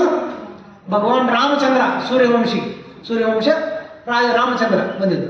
ಮತ್ತು ಕೃಷ್ಣ ಬಂದಿದ್ದು ಚಂದ್ರವಂಶವಾದ ಯದುವಂಶದಲ್ಲಿ ಅನೇಕ ರಾಜರುಗಳು ಇರ್ತಾರೆ. ಇಡೀ ರಾಜರ ಒಂದು ಏನಿದೆ ವಂಶಾವಳಿ ಭಾಗವತದಲ್ಲಿದೆ. ಅನೇಕ ರಾಜರುಗಳ ವಂಶಾವಳಿ ಇದೆ. ಸೊ ಅದರಲ್ಲಿ ರಾಜರುಗಳ ವಂಶಾವಳಿಯಲ್ಲಿ ಒಬ್ಬರು ಮಹಾನ್ ಶ್ರೇಷ್ಠ ಕ್ಷತ್ರಿಯ ಅಂದರೆ ವಸುದೇವ ಮತ್ತು ವಸುದೇವನ ಕೃಷ್ಣನ ತಂದೆ ವಸುದೇವ. ಸೊ ವಸುದೇವನಿಗೆ ವಿವಾಹ ಆಗುತ್ತೆ. ದೇವಕ ರಾಜನ ಪುತ್ರಿ ದೇವಕಿ ಜೊತೆಗೆ ಅನೇಕ ಕಥೆಗಳ ಬಗ್ಗೆ ನಾನು ನೇರವಾಗಿ ಬರ್ತಾ ಇದ್ದೇನೆ. ಸೊ ದೇವಕನ ಪುತ್ರಿ ಅವರ ಮಗಳು ದೇವಕಿಯೊಂದಿಗೆ ವಸುದೇವನ ವಿವಾಹ ಆಗುತ್ತೆ. ಆ ವಿವಾಹ ಸಮಯದಲ್ಲಿ ದೇವಕಿಯ ಮಲ ಸಹೋದರ ಕಸಿನ್ ಬ್ರದರ್ ಯಾರು? ಕಂಸ. ಅವರು ಸಹೋದರ, ದೇವಕಿಯ ಸಹೋದರ. ಆಗ ಇದು ಭೋಜ ಡೈನೆಸ್ಟಿ ಇದೆಯಲ್ಲ, ಆ ವಂಶದಲ್ಲಿ ಇವನು ಪ್ರಧಾನ ರಾಜಕುಮಾರ ಸಮಯದಲ್ಲಿ, ರಾಜ ಆಗಿರಲಿಲ್ಲ, ರಾಜಕುಮಾರ ಉಗ್ರಸೇನ ಮಹಾರಾಜರ ಅವನು ಮಗ ಉಗ್ರಸೇನ ಮಹಾರಾಜ. ಸೊ ಅವನಿಗೆ ತುಂಬ ಪ್ರಧಾನ ರಾಜಕುಮಾರನಾಗಿರೋದ್ರಿಂದ ಎಲ್ಲ ವ್ಯವಸ್ಥೆ ಮಾಡ್ತಾರೆ. ತಂಗಿಯ ಮದುವೆ ತುಂಬ ವಿಜೃಂಭಣೆಯಿಂದ ಶ್ರೀಮಂತವಾಗಿ ಮಾಡ್ತಾರೆ. ಮತ್ತು ಮದುವೆ ಆದಮೇಲೆ ಅವರನ್ನು ಬೀಳ್ಕೊಡೋ ಸಮಯ, ನವವಧುವನ್ನು ಅವಳ ಗಂಡನ ಮನೆಗೆ ಕಳಿಸುವ ಒಂದು ಸಮಾರೋಹ. ಆ ಸಮಯದಲ್ಲಿ ದೇವಕ ಮಹಾರಾಜ ತುಂಬ ಅನೇಕ ಉಡುಗೊರೆ ಕೊಡ್ತಾರೆ. ಶ್ರೀಮಂತವಾದ ಆಗರ್ಭ ಒಂದು ಐಶ್ವರ್ಯವನ್ನು ಅವರು ಕೊಡ್ತಾರೆ. ಸಾವಿರಾರು ಹಸುಗಳು, ಸಾವಿರಾರು ರಥಗಳು, ಮತ್ತು ತುಂಬ ಶ್ರೀಮಂತ ಚಿನ್ನಾಭರಣ ಮತ್ತು ರಥಗಳು ಮತ್ತು ಅನೇಕ ಥರದ ಉಡುಗೊರೆಗಳನ್ನು ಕೊಡ್ತಾರೆ. ಅದರ ಜೊತೆಗೆ ಕುಮಾರಿಯರು, ಅವರ ಸಖಿಯರು, ರಾಜ್ಕುಮಾರಿಗೆ ಮದುವೆ ಆದಾಗ ಅವ್ರ ಜೊತೆಗೆ ಏನು ಸೇವಕಿಯರು ಇರ್ತಾರೆ, ಸೇವಕಿಯರನ್ನು ಕೂಡ ಅವರು ಕಳಿಸ್ಕೊಡ್ತಿರಂತೆ. ಅಲ್ಲಿ ಮುಂದೆ ಅಲ್ಲಿಗೆ ಅವರಿಗೆ ಅನುಕೂಲಕ್ಕಿರಲಿ ಅಂತ. ಸೊ ಎಲ್ಲ ರೀತಿಯಿಂದ ಅನುಕೂಲವನ್ನು ಕೊಟ್ಟು ಅವರು ಕಳಿಸ್ಕೊಟ್ಟಿದ್ದಾರೆ ಅವ್ರ ಜೊತೆ. ಆ ಸಮಯದಲ್ಲಿ ಈಗಲೂ ಕೂಡ ರೂಢಿ ಇದೆ, ಒಬ್ಬ ವಧುವಿನ ಮದುವೆ ಆದರೆ ಅವಳನ್ನು ಮೊದಲನೇ ಬಾರಿಗೆ ಗಂಡನ ಮನೆ ಕಳಿಸ್ಲಿಕ್ಕೆ ಅವರ ಸಹೋದರ ಬರೋದು ರೂಢಿ ಇದೆ ಈಗಲೂ ಕೂಡ. ನಾನು ಕೂಡ ನನ್ನ ತಂಗಿ ಮದುವೆ ಆದಾಗ ಅವಳನ್ನು ಬಿಡಲಿಕ್ಕೆ ನಾನೇ ಹೋಗಿದ್ದು ಖುದ್ದಾಗಿ. ಸೊ ಎಲ್ಲರಿಗೂ ಪರಿಚಯ ಇದೆ, ಸಹೋದರ ತನ್ನ ಸಹೋದರಿಯನ್ನು ಬಿಟ್ಟು ಬರಲಿಕ್ಕೆ ಹೋಗೋದು ಅದು ರೂಢಿ, ಲೋಕಾರೂಢಿ. ಸೊ ಹಾಗೆ ಕಂಸ ಖುದ್ದಾಗಿ ತಾನೇ ಈ ಕಾರ್ ಡ್ರೈವ್ ಮಾಡ್ತೇವೆ, ಮೊದಲು ಅವರು ರಥ ಚಲಾಯಿಸ್ತಿದ್ರು. ಖುದ್ದಾಗಿ ತಾನೇ ಚಾವಟಿ ಹಿಡಿದು ರಥ ಚಲಿಸ್ತಾ ಇದ್ದಾನೆ. ಇಲ್ಲಿಗೆ ಮಥುರೆಯಡಿಗೆ ಅವರನ್ನು ಬಿಡಲಿಕ್ಕೆ, ಗಂಡನ ಮನೆ ಬಿಡಲಿಕ್ಕೆ ಹೋಗ್ತದೆ. ಆಕಾಶ ಮಾರ್ಗದಲ್ಲಿ ಒಂದು ವಾಣಿ ಆಗುತ್ತೆ. ಏನು ವಾಣಿ ಆಗುತ್ತೆ? ಎಲ್ಲೋ ಮೂರ್ಖ. ಯಾರಿಗೆ ಹೇಳ್ತಾರೆ? ಈ ಅಶರೀರ ಆಕಾಶವಾಣಿ ಕಂಸನಿಗೆ ಹೇಳುತ್ತೆ. ಎಲ್ಲ ಮೂರ್ಖ, ನೀನೆಂಥ ಮೂರ್ಖ ನೀನು ಯಾವ ತಂಗಿ ದೇವಕಿಯನ್ನು ನೀನು ಅವಳ ಗಂಡನ ಮನೆಗೆ ಇಷ್ಟು ಜಾಗರೂಕತೆಯಿಂದ, ಇಷ್ಟು ಶ್ರೀಮಂತವಾದ ಅನುಕೂಲದಿಂದ ಕಳಿಸ್ಲಿಕ್ಕೆ ಹೋಗ್ತಾ ಇದೆಯಾ, ಅದೇ ತಂಗಿಯ 8ನೇ ಪುತ್ರರಿಂದ ನಿನ್ನ ಸಂಹಾರ ಆಗುತ್ತೆ, ನಿನ್ನ ಕೊಲೆ ಆಗುತ್ತೆ. ನೀನು ಅವಳ ಆ ಮಗುವಿನಿಂದ, ನಿನ್ನ ಸೋದರ ಅಳಿಯನಿಂದನೇ ನಿನ್ನ ಮೃತ್ಯು ಇದೆ, ಅವನ ಕೈಯಲ್ಲಿ ನಿನ್ನ ಮೃತ್ಯು ಇದೆ ಅಂತ ಹೇಳಿದ ತಕ್ಷಣ ಎಲ್ಲ ಸಂಭ್ರಮ ಕಡಿಮೆ ಆಗುತ್ತೆ. ಅವನಿಗೆ ಭಯ ಆಗುತ್ತೆ ಕಂಸನಿಗೆ. ಯಾಕೆ? ಅವಳಿಗೆ ಆಕಾಶವಾಣಿ ಏನಾಗಿದೆ, ನಿನ್ನ ತಂಗಿಯ ಮಗನಿಂದನೇ 8ನೇ ಗರ್ಭದಿಂದ, ಅಷ್ಟಮ ಗರ್ಭದಿಂದ ದೇವಕಿಯ ಅಷ್ಟಮ ಗರ್ಭದಿಂದ ನಿನ್ನ ಹತ್ಯೆ ಆಗುತ್ತೆ, ನಿನ್ನ ವಧೆ ಆಗುತ್ತೆ ಅಂತ ಕೇಳಿದ ತಕ್ಷಣ ಕಂಸ ತುಂಬ ಭಯಭೀತನಾಗ್ತಾನೆ. ನೋಡಿ, ಇದೇ ಅಸುರರ ಒಂದು ಲಕ್ಷಣ. ಅವರು ಮೇಲ್ನೋಟಕ್ಕೆಲ್ಲ ತುಂಬ ಚೆನ್ನಾಗಿರ್ತಾರೆ, ಚೆನ್ನಾಗಿ ಮಾತಾಡ್ತಾರೆ, ಚೆನ್ನಾಗಿ ಮೃದುವಾಗಿ ಮಾತಾಡ್ತಾರೆ. ಸ್ವಲ್ಪ ಅವ್ರಿಗೆ ಏನಾದರೂ ಆಪತ್ತು ಬಂದರೆ, ತನಗೇನಾದ್ರು ಆಪತ್ತು ಬಂದರೆ ಬೇರೆಯವ್ರನ್ನೆಲ್ಲ ನಾಶ ಮಾಡ್ತಾರೆ. ಇದು ಅಸುರ ಮತ್ತು ಸುರರ. ಆದರೆ ಯಾರು ದೇವತಿ ಲಕ್ಷಣ, ಯಾರು ಸದ್ಗುಣಲ್ಲಿದ್ದಾರೆ, ಅವರೇನು ಮಾಡ್ತಾರೆ? ತನಗೆ ಆಪತ್ತು ಬಂದರೂ ಕೂಡ ಪರವಾಗಿಲ್ಲ, ಇನ್ನೊಬ್ಬರ ರಕ್ಷಣೆ ಮಾಡ್ತಾರೆ. ತನ್ನ ಆಪತ್ತು ತನಗೆ ಆಪತ್ತಿದ್ರೂ ಕೂಡ ಇನ್ನೊಬ್ಬ ರಕ್ಷಣೆ ಮಾಡೋದು ಸದ್ಗುಣ, ಸಜ್ಜನರ ಲಕ್ಷಣ. ಆದರೆ ದುರ್ಜನರ ಲಕ್ಷಣ ಏನು? ತನಗೆ ಆಪತ್ತು ಬಂದರೆ ಬೇರೆ ಯಾರನ್ನಾದರೂ ನಾಶ ಮಾಡಿ ತನ್ನ ರಕ್ಷಣೆ ಮಾಡ್ಕೊಳ್ಳೋದು, ಅದು ದುರ್ಜನ. ಸೊ ದುರ್ಜನನಾದ ಕಂಸ ಅನ್ಕೊಳ್ತಾನೆ, ನನ್ನನ್ನು ಫಸ್ಟ್ ನನ್ನ ರಕ್ಷಣೆ ಮಾಡ್ಕೊಳ್ಬೇಕು, ಬೇರೆಯವ್ರು ಏನಾದರೂ ಆಗಲಿ ಅದು ನನಗೆ ಬೇಕಿಲ್ಲ. ಸೊ ತನ್ನ ಸ್ವಂತ ತಂಗಿಯನ್ನು ಕೂಡ ಅವನು ಕೊಲ್ಲಲಿಕ್ಕೆ ಅವನು ಹಿಂಜರಿದಿಲ್ಲ. ಅವನು ಅನ್ಕೊಳ್ತಾನೆ, ಈಗ ತಂಗಿನ ಇವಳೇ ದೇವಕಿನ ಇಲ್ಲದೆ ಇದ್ರೆ ಅಷ್ಟಮಗರ್ಭ ಆಗೋ ಸಾಧ್ಯತೆ ಇಲ್ಲಿದೆ. ತಾಯಿನಿಲ್ಲ ಅಂದರೆ ಮಗು ಊಟಕ್ಕೆ ಸಾಧ್ಯನೇ ಇಲ್ಲ. ಅದಕ್ಕೆ ಆರಂಭದಿಂದನೇ ಈ ಜಡದಿಂದನೇ ಇದನ್ನು ಕಿತ್ತಾಕ್ಬಿಡೋಣ ಅಂತ ಆವಾಗ ತನ್ನ ಖಡ್ಗವನ್ನು ತೆಗೆದು ದೇವಕಿಯ ಕೂದಲು ಹಿಡಿದು ಅವಳನ್ನು ಕೊಲ್ಲಿಕ್ಕೆ ಮುಂದಾಗ್ತಾನೆ. ಅವಾಗ ವಸುದೇವನಿಗೆ ಆಶ್ಚರ್ಯ ಆಗುತ್ತೆ, ಏನಪ್ಪ ಇಂಥ ಅಸುರಿ ಪ್ರವೃತ್ತಿಯಿಂದ ಇಷ್ಟು ಸ್ವಲ್ಪ ಹೊತ್ತು ಹಿಂದೆ ಎಷ್ಟೊಂದು ತುಂಬ ಮಮತೆಯಿಂದ ತುಂಬ ಜಾಗರೂಕತೆಯಿಂದ ಎಷ್ಟು ವಾತ್ಸಲ್ಯದಿಂದ ತಂಗಿ ನೋಡ್ಕೊಳ್ತಾ ಇರೋನು ತಕ್ಷಣ ಎಷ್ಟು ಅಸುರಿ ಪ್ರವೃತ್ತಿಯನ್ನು ತೋರಿಸ್ತಾ ಇದ್ದಾನೆ ಅಂತ ತುಂಬ ಅವರಿಗೆ ಆಶ್ಚರ್ಯ ಆಗುತ್ತೆ. ಆಶ್ಚರ್ಯ ಆದಾಗ ವಸುದೇವ ಮನಸ್ಸಲ್ಲಿ ಬರ್ತಾರೆ, ಮೊದಲು ಶಾಂತ ಮಾಡೋಣ, ಈ ತಾತ್ಕಾಲಿಕ ಆಪತ್ತಿಂದ ಅವಳನ್ನು ಕಾಪಾಡೋಣ ಅಂತ. ಅದಕ್ಕೆ ಹೇಳ್ತಾರಲ್ಲ ಒಂಥರ ಇದು ಬೀಸೋದನ್ನು ತಪ್ಪಿಸ್ದಂಗೆ, ಅದು ತಪ್ಪಿಸ್ಕೊಂಡ್ರೆ ಮತ್ತೆ ಮುಂದೇನು ಆಯುಷ್ಯ ಮುಂದೆ ಓರಿಯುತ್ತೆ ಅಂತ. ಆಗ ಅದಕ್ಕೊಂದು ತಾತ್ಕಾಲಿಕ ಒಂದು ಯೋಜನೆ ಮಾಡ್ತಾರೆ. ಅವಾಗ ಕಂಸನ ಜೊತೆ ಮಾತಾಡ್ತಾರೆ. ಹೇ ಕಂಸ, ನೀನು ತುಂಬ ಶ್ರೇಷ್ಠ ಯೋಧ. ಯಾಕಂದರೆ ಪ್ರಶಂಸೆ ಮಾಡಬೇಕಾಗತ್ತೆ, ಕೆಲವೊಮ್ಮೆ ಅಸುರನ್ನು ಕೂಡ ಪ್ರಶಂಸೆ ಮಾಡಬೇಕಾಗತ್ತೆ ಆ ಸಂದರ್ಭದಲ್ಲಿ. ಅದು ಹೇಳ್ತಾರೆ, ಏನದು ಸಂದರ್ಭ ಬಂದಾಗ ಕತ್ತೆ ಕಾಲು ಕೂಡ ಹಿಡಿಯಬೇಕಾಗತ್ತೆ ಅಂತ ಆ ಥರದ್ದು. ಅವಾಗ ಹೇಳ್ತಾರೆ, ನೀನು ತುಂಬ ಶ್ರೇಷ್ಠ ಕ್ಷತ್ರಿಯ, ನಿನ್ನ ಕೀರ್ತಿ ಎಲ್ಲೆಡೆ ಹರಡಿದೆ, ಅನೇಕರು ನಿನ್ನ ತುಂಬ ಯೋಧ, ತುಂಬ ಶ್ರೇಷ್ಠ ಅಂತ ನೋಡ್ತಾ ಇದ್ದಾರೆ, ನಿನ್ನ ಕೀರ್ತಿ ಎಲ್ಲೇ ಹರಡಿದೆ. ನೀನು ಇಂತಹ ಕಾರ್ಯವನ್ನು ಮಾಡಿದರೆ ಯಾವ ಕ್ಷತ್ರಿಯ ಕೂಡ ಸ್ತ್ರೀ ಹತ್ಯೆ ಮಾಡೋದಿಲ್ಲ. ತುಂಬ ಅನಿವಾರ್ಯವಾದ ಸಂದರ್ಭದಲ್ಲಿ. ಅದಕ್ಕೆ ರಾಮಚಂದ್ರ ಕೂಡ ತಾಟಕಿ, ಅವರು ವಿಶ್ವಾಮಿತ್ರ ಜೊತೆ ಬರ್ತಾರಲ್ಲ, ತಾಟಕಿ ರಾಕ್ಷಸಿ, ಅವ್ರನ್ನ ಕೊಲ್ಲೋ ಸಂದರ್ಭ ಬರುತ್ತೆ. ಅವಾಗ ರಾಮಚಂದ್ರ ಬಾಣ ಬಿಡ್ತಾ ಇಲ್ಲ, ಯಾಕೋ ಒಂದು ಹಿಂಜರಿತಾ ಇದ್ದಾನೆ, ಕೊಲ್ತಾ ಇಲ್ಲ. ಅವಾಗ ಯಾಕೆ ವಿಶ್ವಾಮಿತ್ರ ನಾವು ಸ್ತ್ರೀ, ಅವರು ತಾಟಕಿ ಒಬ್ಬ ಸ್ತ್ರೀ, ಅವಳನ್ನು ಕೊಲ್ಲಿಕ್ಕೆ ನನಗೆ ಮನಸ್ಸು ಬರ್ತಾ ಇಲ್ಲ ಅಂತ ಅವರಿಗೆ ಹಿಂಜರಿತಾ ಇದ್ದಾನೆ. ಅವಾಗ ಹೇಳ್ತಾರೆ ವಿಶ್ವಾಮಿತ್ರ, ಅದೇನು ಆ ಗಂಡನ ಇಲ್ಲಿ ಬೇಡ, ತುಂಬ ಅಸುರಿ ಪ್ರವೃತ್ತಿಯಾಗಿರುವ ಆ ರಾಕ್ಷಸನಿಯನ್ನು ಸಂಹಾರ ಮಾಡಲೇಬೇಕಂದಾಗ ಬಾಣ ಬಿಡ್ತಾರೆ. ಅವರು ಕೂಡ ಹಿಂಜರಿತಾರೆ. ಸ್ತ್ರೀ ಹತ್ಯೆ ಮಾಡೋದು ತುಂಬ ಅದು ಘೋರ ಪಾಪ, ಮತ್ತು ಕ್ಷತ್ರಿಯರಿಗೆ ಲಕ್ಷಣ ಅಲ್ಲ, ಶೋಭೆ ಅಲ್ಲ ಸ್ತ್ರೀ ಹತ್ಯೆ ಮಾಡೋದು. ಅದಕ್ಕೆ ಮಾಡಬೇಡ, ತುಂಬ ನಿನ್ನ ಕೀರ್ತಿಯೆಲ್ಲ ನಾಶ ಆಗುತ್ತೆ. ನಿನಗೆ ಆತಂಕ ಇರೋದು, ನಿನಗೆ ಆಪತ್ತು ಇರೋದು ಅವಳ ಮಗನಿಂದ, ಅವಳಿಂದಲ್ಲ. ದೇವಕಿ ನಿನ್ನನ್ನು ವಧೆ ಮಾಡ್ತಾರೆ ಅಂತ ಹೇಳಿಲ್ಲ. ಅಕಸ್ಮಾತಾಗಿ ದೇವಕಿಗೆ ಯಾರಾದರೂ ಮಕ್ಕಳು ಹುಟ್ಟಿದರೆ, ಇತರರು ಜನಿಸಿದರೆ ನಿನಗೆ ಒಪ್ಪಿಸ್ತೇನೆ. ಅವಾಗ ನಿನ್ನ ಯಥೋಚಿತ ನೀನು ವರ್ತಿಸ್ಬೋದು ಅಂತ ಹೇಳ್ತಾರೆ. ಸೊ ಆಗ ವಸುದೇವನ ಮಾತಾಡ್ತಾರೆ, ಅಲ್ಲಿ ಅನೇಕ ಮಾತು ಬರುತ್ತೆ. ಅವ್ರು ಹೇಳ್ತಾರೆ, ಒಬ್ಬ ವ್ಯಕ್ತಿ, ಇಲ್ಲಿ ನೋಡಿ ಅನೇಕ ನೀತಿ ಪಾಠ ಬರುತ್ತೆ ಭಾಗವತದಲ್ಲಿ.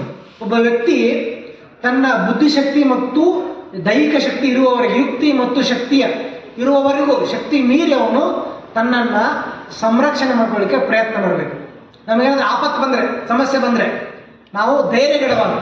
ಈಗ ನೋಡಿ, ಸ್ವಲ್ಪ ಸಮಯಕ್ಕೆ ಧೃತಿ ಧೈರ್ಯಗೆಡ್ತಾರೆ, ಆಮೇಲೆ ಸೋತೋಗ್ತಾರೆ, ಕೆಲವರು ಆತ್ಮಹತ್ಯೆ ಮಾಡ್ಕೊಳ್ತಾರೆ, ಕೆಲವರು ಖಿನ್ನತೆಯಲ್ಲಿ ಒಳಗಿರ್ತಾರೆ, ಡಿಪ್ರೆಷನ್ ಆಗ್ತಾರೆ, ಹಿಂಗೆ ಅನೇಕ ಸಮಸ್ಯೆ ಆಗ್ತದೆ.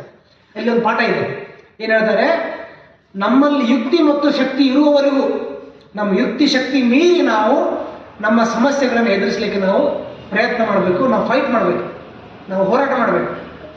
ನಮ್ಮ ಹೋರಾಟವನ್ನು ಮೀರಿ, ನಮ್ಮ ಹೋರಾಟ ಮಾಡಿದ್ರ ಮೇಲೂ ಕೂಡ ನಮಗೆ ಪರಾಜಯ ಆದರೆ, ನಮಗೇನಾದರೂ ನಷ್ಟ ಆದರೆ, ತೊಂದರೆ ಆದರೆ, ಅದರಲ್ಲಿ ನಮ್ಮ ದೋಷ ಇಲ್ಲ. A person should fight with his all his will and with might and intelligence, wisdom to protect himself. In spite of that if danger occurs, he is not at fault. ಅದು ಅವ್ರ ತಪ್ಪಲ್ಲ ಅಂತ ನಾವು ನಮ್ಮ ಶಕ್ತಿ ಮೀರಿ ಪ್ರಯತ್ನ ಮಾಡಬೇಕು. ನಮ್ಮ ಶಕ್ತಿ ಮಾಡಿದ ಮೇಲೂ ಕೂಡ ನಮಗೆ ಪರಾಜಯ ಆದರೆ, ತೊಂದರೆ ಆದರೆ, ಅದರಲ್ಲಿ ನಮ್ಮ ದೋಷ ಅಲ್ಲ ಅಂತ. ಹಾಗೆ ಅಂದರೆ ವಸುದೇವ ತನ್ನ ಯುಕ್ತಿ ಮತ್ತು ಶಕ್ತಿಯಿಂದ ಸಂಪೂರ್ಣ ಪ್ರಯತ್ನ ಮಾಡ್ತಾನೆ ರಕ್ಷಣೆ ಮಾಡ್ಕೊಳ್ಳಿಕ್ಕೆ ಅಂತ. ಆವಾಗ ಇವ್ರಿಗೆ ಹೇಳ್ತಾರೆ ಕಂಸನಿಗೆ, ನೋಡು ಕಂಸ, ನಿನಗೆ ಜ್ಞಾನ ಇದೆ, ನಿನಗೆ ಶಿಕ್ಷಣ ಕೂಡ ಇದೆ, ನೀನು ತುಂಬ ಜ್ಞಾನಿ, ನಿನಗೆ ಗೊತ್ತಿದೆ, ಯಾವ ಶರೀರವನ್ನು ಸ್ವೀಕರಿಸಿದ ಪ್ರತಿಯೊಬ್ಬ ವ್ಯಕ್ತಿ ಮೃತನಾಗಲೇಬೇಕು, ಯಾರು ಶಾಶ್ವತವಾಗಿರಲಿಕ್ಕೆ ಸಾಧ್ಯವಿಲ್ಲ. ಒಂದು ಉದಾಹರಣೆ ಕೊಡ್ತಾರೆ. ಒಂದು ಹುಳ ಇರುತ್ತೆ, ಚಿಕ್ಕ ಹುಳ, ಅದು ಎಲೆ ಮೇಲೆ ಸಂಚಾರ ಮಾಡ್ತಾರೆ, ಎಲೆಯಿಂದ ಎಲೆಗೆ. ಅದು ಇನ್ನೊಂದು ಎಲೆ ಹಿಡಿದ ಮೇಲೆ, ಇನ್ನೊಂದು ಎಲೆ ಅದ್ರ ಮೇಲೆ ಹೋದ್ಮೇಲೆ ಮುಂದೆ ಇಟ್ಕೊಂಡಿರೋ ಎಲೆ ಪೂರ್ವದಲ್ಲಿ ಬಿಟ್ಟು ಹೋಗುತ್ತೆ. ನೆಕ್ಸ್ಟ್ ಎಲೆ ಹೋದ್ಮೇಲೆ ಹಿಂದಿನ ಎಲೆ ಬಿಡುತ್ತಲ್ಲ. ಈಗ ನಾವು ನಡೆಯುವಾಗ ಒಂದು ಹೆಜ್ಜೆ ಪೂರ್ತಿಯಾಗಿ ಇಟ್ಟ ಮೇಲೆ ಹಿಂದಿನ ಹೆಜ್ಜೆ ಏನು ಮಾಡ್ತೇವೆ, ಅದನ್ನು ಬಿಡ್ತೇವೆ, ಹಿಂದಿನ ಕಾಲನ್ನು ಎತ್ತಿ ಮತ್ತೆ ಇನ್ನೊಂದು ಕಾಲ ಇಡ್ತೇವೆ. ಸೊ ಆ ಕಾಲು ಪೂರ್ತಿ ಗಟ್ಟಿಯಾಗಿ ನೆಲದ ಮೇಲೆ ಊರಿದ ಮೇಲೆ ನಾವು ಇನ್ನೊಂದು ಆ ಹಿಂದಿನ ಕಾಲನ್ನು ಎತ್ತೇವೆ ಅಂತ ಎತ್ತಿ ಇನ್ನೊಂದು ಕಡೆ ಇರ್ತೇವೆ. ಹಾಗೆ ಇನ್ನೊಂದು ಜೀವವನ್ನು ಇನ್ನೊಂದು ದೇಹವನ್ನು ಸ್ವೀಕರಿಸಿದ ಮೇಲೆ ಜೀವಿಯು ಪೂರ್ವದ ದೇಹವನ್ನು ತ್ಯಜಿಸುತ್ತೆ ಅಂತ ಫಿಲಾಸಫಿಗಳು ಹೇಳ್ತಾರೆ, ಹೇಳಿ ಒಪ್ಪಿಸ್ತಾರೆ ತಕ್ಕ ಮಟ್ಟಿಗೆ. ಒಪ್ಪಿಸಿದ ಮೇಲೆ ಹೇಳ್ತಾರೆ, ಏನಾದರೂ ಮಗು ಜನಿಸಿ ನನಗೆ ಹೇಳ್ತಾರೆ ಕೊಡ್ತೇನೆ ಅಂತ. ಆ ಕಂಸನಿಗೆ ವಸುದೇವನ ನೈತಿಕತೆ ಗೊತ್ತಿತ್ತು, ಅವನ ನಿಯತ್ತು ಗೊತ್ತಿತ್ತು, ಅವರ ಚರಿತ್ರೆ ಗೊತ್ತಿತ್ತು. ವಸುದೇವ ಮಾತು ಕೊಟ್ಟರೆ ಅವರು ನಿಭಾಯಿಸ್ತಾರೆ ಅಂತ, ಯಾಕಂದರೆ ಅವರ ಚರಿತ್ರೆ ನಂಬಿಕೆ ಇತ್ತು ಅವ್ರ ಮೇಲೆ, ವಚನ ಅವರು ನಿಭಾಯಿಸ್ತಾರೆ ಅಂತ. ಸೊ ಆಗ ಅವರು ನಂಬಿ, ಆ ವಸುದೇವನ ಮಾತನ್ನು ನಂಬಿ ಕಂಸ ಆ ಸಮಯಕ್ಕೆ ದೇವಕಿಯನ್ನು ಕೊಲ್ಲೋದು ನಿಲ್ಲಿಸ್ತಾರೆ. ನಿಲ್ಲಿಸಿದ ಮೇಲೆ ಅರಮನೆ ಬರ್ತಾರೆ, ಸ್ವಲ್ಪ ದಿನ ಅವರು ವಾಸ ಮಾಡ್ತಾರೆ. ಇಲ್ಲಿ ವಾಸ ಮಾಡಿದ ಮೇಲೆ ಸ್ವಲ್ಪ ಸಮಯ ಆದಮೇಲೆ ದೇವಕಿ ಮತ್ತು ವಸುದೇವರಿಗೆ ಮೊದಲನೇ ಪುತ್ರ ಜನಿಸ್ತಾನೆ. ಒಂದು ಮಗು ಜನ್ಮ ಆಗುತ್ತೆ, ಗಂಡು ಮಗು, ಒಂದು ಹುಡುಗ ಬಾಲಕ ಜನಿಸ್ತಾನೆ. ಸೊ ಅವನು ಮಾತು ಕೊಟ್ಟಿನ ಪ್ರಕಾರ ಮನಸ್ಸನ್ನು ಗಟ್ಟಿ ಮಾಡಿ ಅವರು ಆ ಮಗುವನ್ನು ಕಂಸನ ಮುಂದೆ ತಂದು ನಿಲ್ಲಿಸ್ತಾರೆ. ಸೊ ನಾನು ಮಾತು ಕೊಟ್ಟಿದ್ದೆ, ಮಗು ಜನಿಸಿದ್ರೆ ನಿನಗೆ ಕೊಡ್ತೇನಂತ. ಅವಾಗ ಅವರು ತಂದು ಮಗುವನ್ನು ಕಂಸನ ಮುಂದೆ ಇಡ್ತಾರೆ. ಅವಾಗ ಕಂಸನಿಗೆ ತುಂಬ ಆಶ್ಚರ್ಯ ಆಗುತ್ತೆ ಮತ್ತು ತುಂಬ ಆನಂದ ಆಗುತ್ತೆ. ಹೇಗೆ ವಸುದೇವ ಎಷ್ಟು ನಿಷ್ಠಾವಂತನಿದ್ದಾನೆ, ಮಾತನ್ನು ತಪ್ಪಲಿಲ್ಲ ಅಂತ ತುಂಬ ಅವನಿಗೆ ತುಂಬ ಅಭಿಮಾನ ಆಗುತ್ತೆ. ಯಾರ ಬಗ್ಗೆ? ವಸುದೇವನ ಬಗ್ಗೆ. ಸೊ ಅವಾಗ ಹೇಳ್ತಾರೆ, ನನ್ನ ವಸುದೇವರೇ, ನನಗೆ ಆಪತ್ತಿರೋದು 8ನೇ ಮಗುವಿಂದ, ಮೊದಲನೇ ಮಗು ಅಂತಲ್ಲ, ಇದು ಜ್ಯೇಷ್ಠ ಪುತ್ರ, ನನಗೇನು ಆಪತ್ತಿಲ್ಲ, ನೀವು ಕರ್ಕೊಂಡು ಹೋಗ್ಬೋದು ಅಂತ ವಾಪಸ್ ಕಳಿಸ್ತಾರೆ. ನೋಡಿ, ಅವನ ಹೃದಯದಲ್ಲೂ ಕೂಡ, ಕಂಸನ ಹೃದಯದಲ್ಲಿ ಕೂಡ ಆ ಗೌರವ ವಸುದೇವರ ಪ್ರತಿ ಇತ್ತು. ಅವ ವಾಪಸ್ ಕಳಿಸ್ತಾರೆ. ಕಳಿಸಿದ ಮೇಲೆ ಏನಾಗುತ್ತೆ, ಕಂಸನ ಏನು ಜನ ಇದ್ದಾರಲ್ಲ, ಅವನ ಪಕ್ಕದಲ್ಲಿರೋ ಜನ, ಅದು ಅಸತ್ಸಂಗ.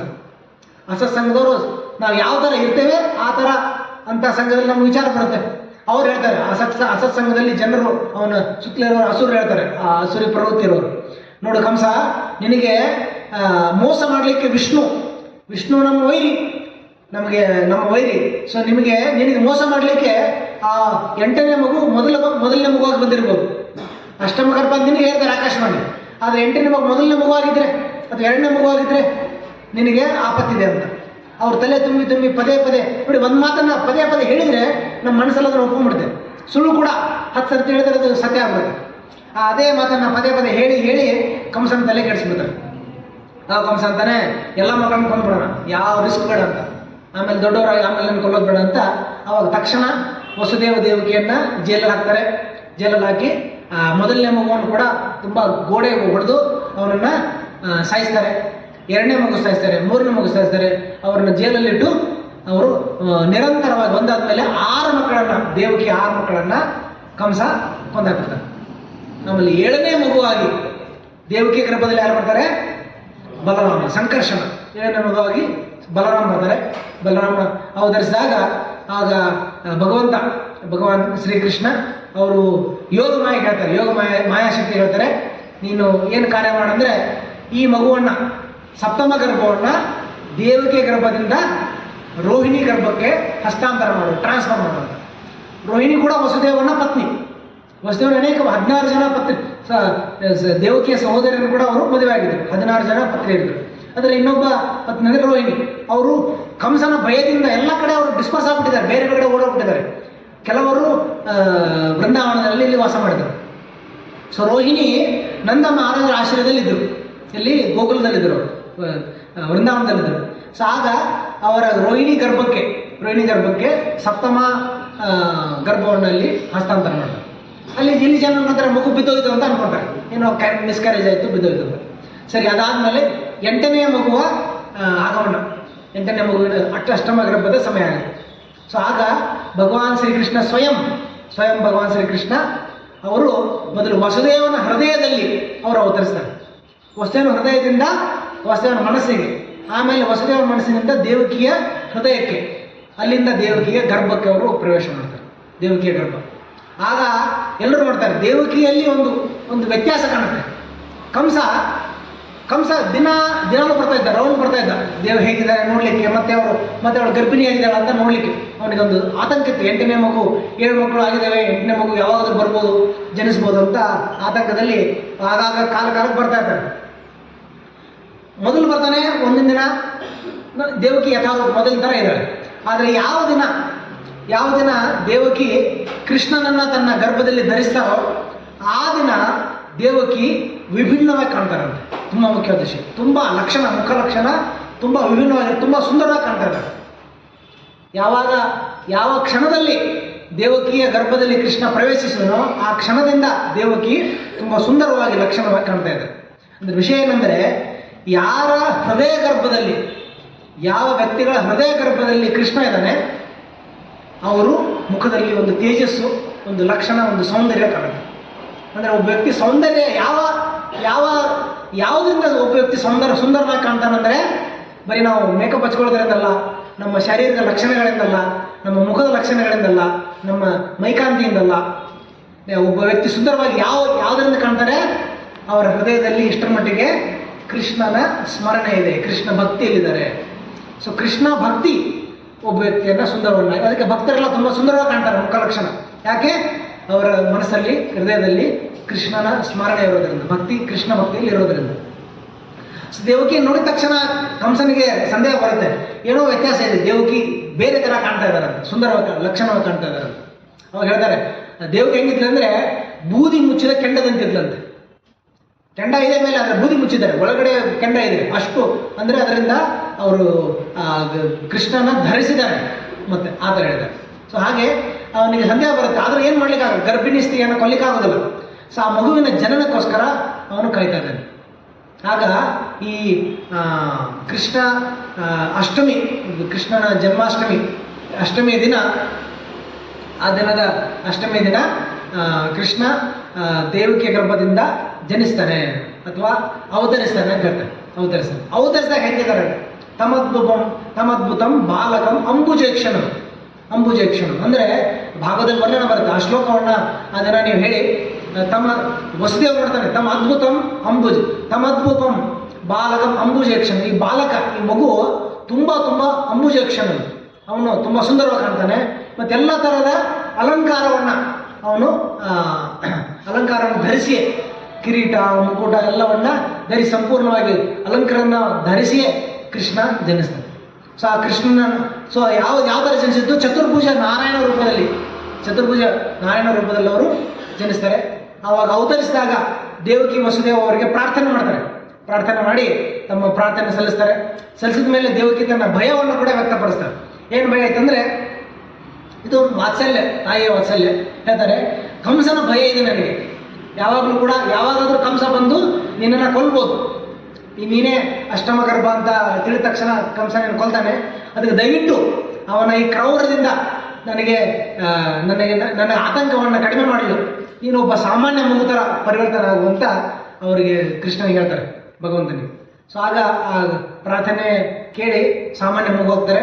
ಆ ಕೃಷ್ಣ ವಸುದೇವರಿಗೆ ಹೇಳ್ತಾರೆ, ಸೊ ದಯವಿಟ್ಟು ನೀವು ನನ್ನನ್ನು ಇಲ್ಲಿಂದ ಎಲ್ಲಿ ಕರ್ಕೊಂಡೋಗಿ, ಗೋಕುಲಕ್ಕೆ ಕರ್ಕೊಂಡೋಗಿ ಅಲ್ಲಿ ನಂದ ಮಹಾರಾಜರ ಪತ್ನಿಯಾದ ಯಶೋಧ ಈಗ ತಾನೇ ಒಂದು ಹೆಣ್ಣು ಮಗುವಿಗೆ ಜನ್ಮ ಕೊಟ್ಟಿದ್ದಾರೆ ಯಶೋಧ. ನೀನು ಅಲ್ಲಿ ಹೋಗಿ ನನ್ನನ್ನು ಅವರ ಮಡ್ಲಲ್ಲಿ ಬಿಟ್ಟು ಆ ಹೆಣ್ಣು ಮಗುವನ್ನು ಇಲ್ಲಿ ಕರ್ಕೊಂಡು ಬಾ ಅಂತ ಆದೇಶ ಮಾಡ್ತಾರೆ. ಆವಾಗ ವಸುದೇವ ತುಂಬ ಕಾವಲಿದೆ, 8 ಜೈಲಿದೆ, 8 ಗೇಟ್ ಇದೆ, ಅದನ್ನು ದಾಟಿ ಹೋಗ್ಬೇಕಲ್ಲ, ಎಲ್ಲ ಕಡೆ ಕಾವಲಿದೆ.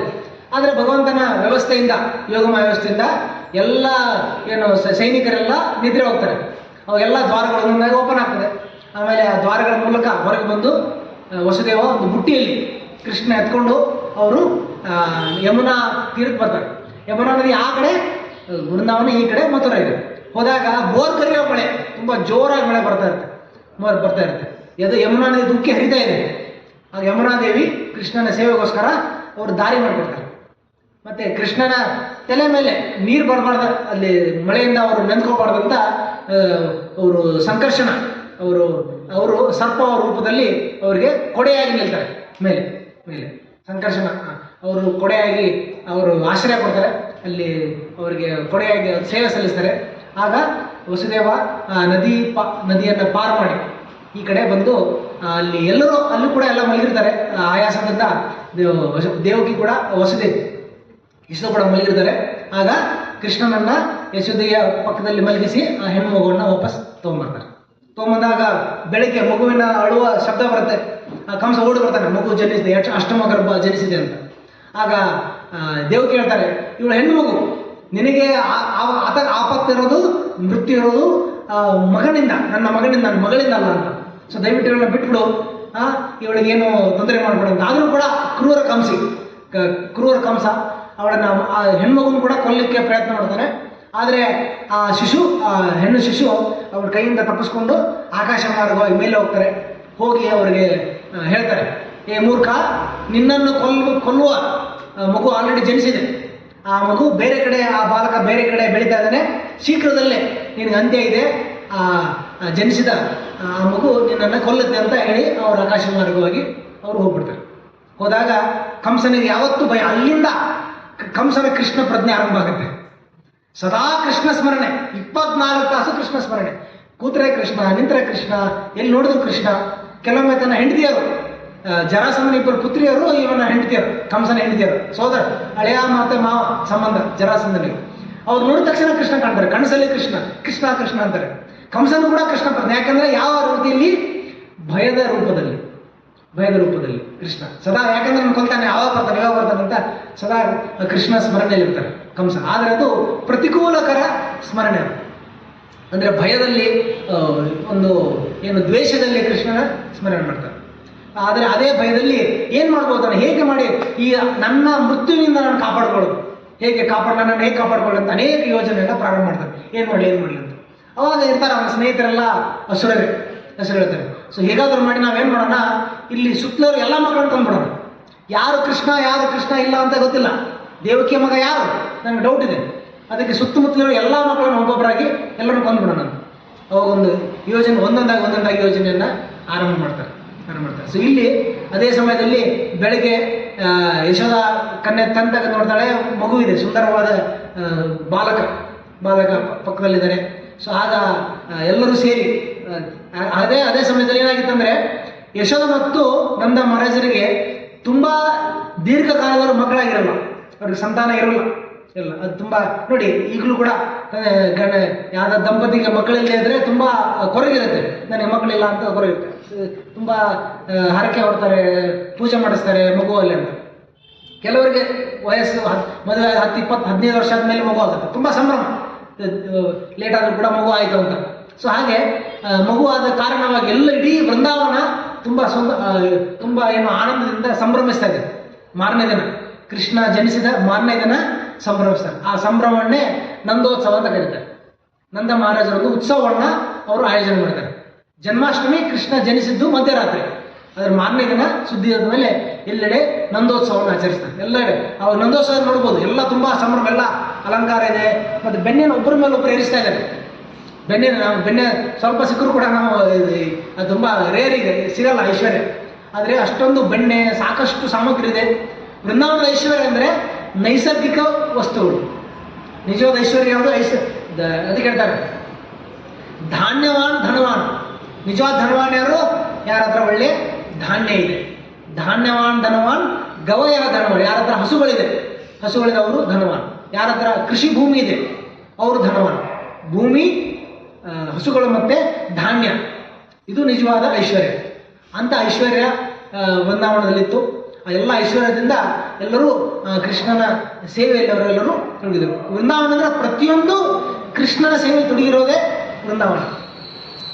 ಏನು ಬೃಂದಾವನ? ಪ್ರತಿಯೊಂದು ಬೃಂದಾವನದ ಪ್ರತಿಯೊಂದು ಕೃಷ್ಣನ ಸೇವೆಯಲ್ಲಿ ತೊಡಗಿದೆ. ಒಂದು ಭಾಗದಲ್ಲಿ ಇದು ಕೊನೆ ಮಾತಾಡ್ತಾರೆ, ಒಂದು ಸುಂದರವಾದ ಒಂದು ವರ್ಣನೆ ಇದೆ. ಹೇಗೆ ಬೃಂದಾವನ ಕೃಷ್ಣನ ಸೇವೆ ಸಲ್ಲಿಸುತ್ತೆ ಅಂತ. ಹೇಗೆ ಬೃಂದಾವನ ಕೃಷ್ಣ ಮತ್ತು ನಾವು ಕೂಡ ಕಲಿಬೋದು ಹೇಗೆ ಸೇವೆ ಮಾಡ್ಬೋದು ಅಂತ. ಬೃಂದಾವನ ಒಂದು ಸುಂದರವಾದ ಒಂದು ಗ್ರಾಮ, ಜಾಗ. ಅದು ಹೇಗೆ ಕೃಷ್ಣನ ಸೇವೆ ಸಲ್ಲಿಸುತ್ತಂದರೆ, ಕೃಷ್ಣನ ಇಂದ್ರಿಯಗಳಿಗೆ ಸಂತೃಪ್ತಿ ನೀಡುವ ಮೂಲಕ. ಋಷಿಕೇಶ ಸೇವನ ಭಕ್ತಿ ರುಚಿದೆ. ಕೃಷ್ಣನ ಸೇವೆ ಅಂದರೆ ಕೃಷ್ಣನ ಇಂದ್ರಿಯಗಳಿಗೆ ಸಂತೃಪ್ತಿ ನೀಡೋದು. ಈಗ ನಮಗೆ ಯಾರೋ ನಮ್ಮ ಸ್ನೇಹಿತರಿಗೆ ಸಂತೃಪ್ತಿ ನೀಡೋದೇನು, ಅವನಿಗೇನೋ ತಿಂಡಿ ಕೊಟ್ಟರೆ ಅವನಿಗೆ ಇಂದ್ರಿಯಕ್ಕೆ ನಾವು ಸಂತೃಪ್ತಿ ನೀಡ್ತೇವೆ, ಆ ಥರ. ಹಾಗೆ ಕೃಷ್ಣ ಬೃಂದಾವನ ಹೇಗೆ ಸಲ್ಲಿಸುತ್ತಂದರೆ, ಬೃಂದಾವನ ಕೃಷ್ಣನ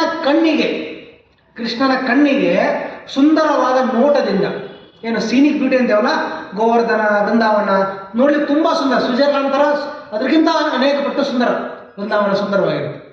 ಸೊ ಬೃಂದಾವನ ತನ್ನ ನೈಜ ಸೌಂದರ್ಯದಿಂದ, ಪ್ರಾಕೃತಿಕ ಸೌಂದರ್ಯದಿಂದ ಕೃಷ್ಣನ ಕಣ್ಣಿಗೆ ಆನಂದ ನೀಡುತ್ತೆ.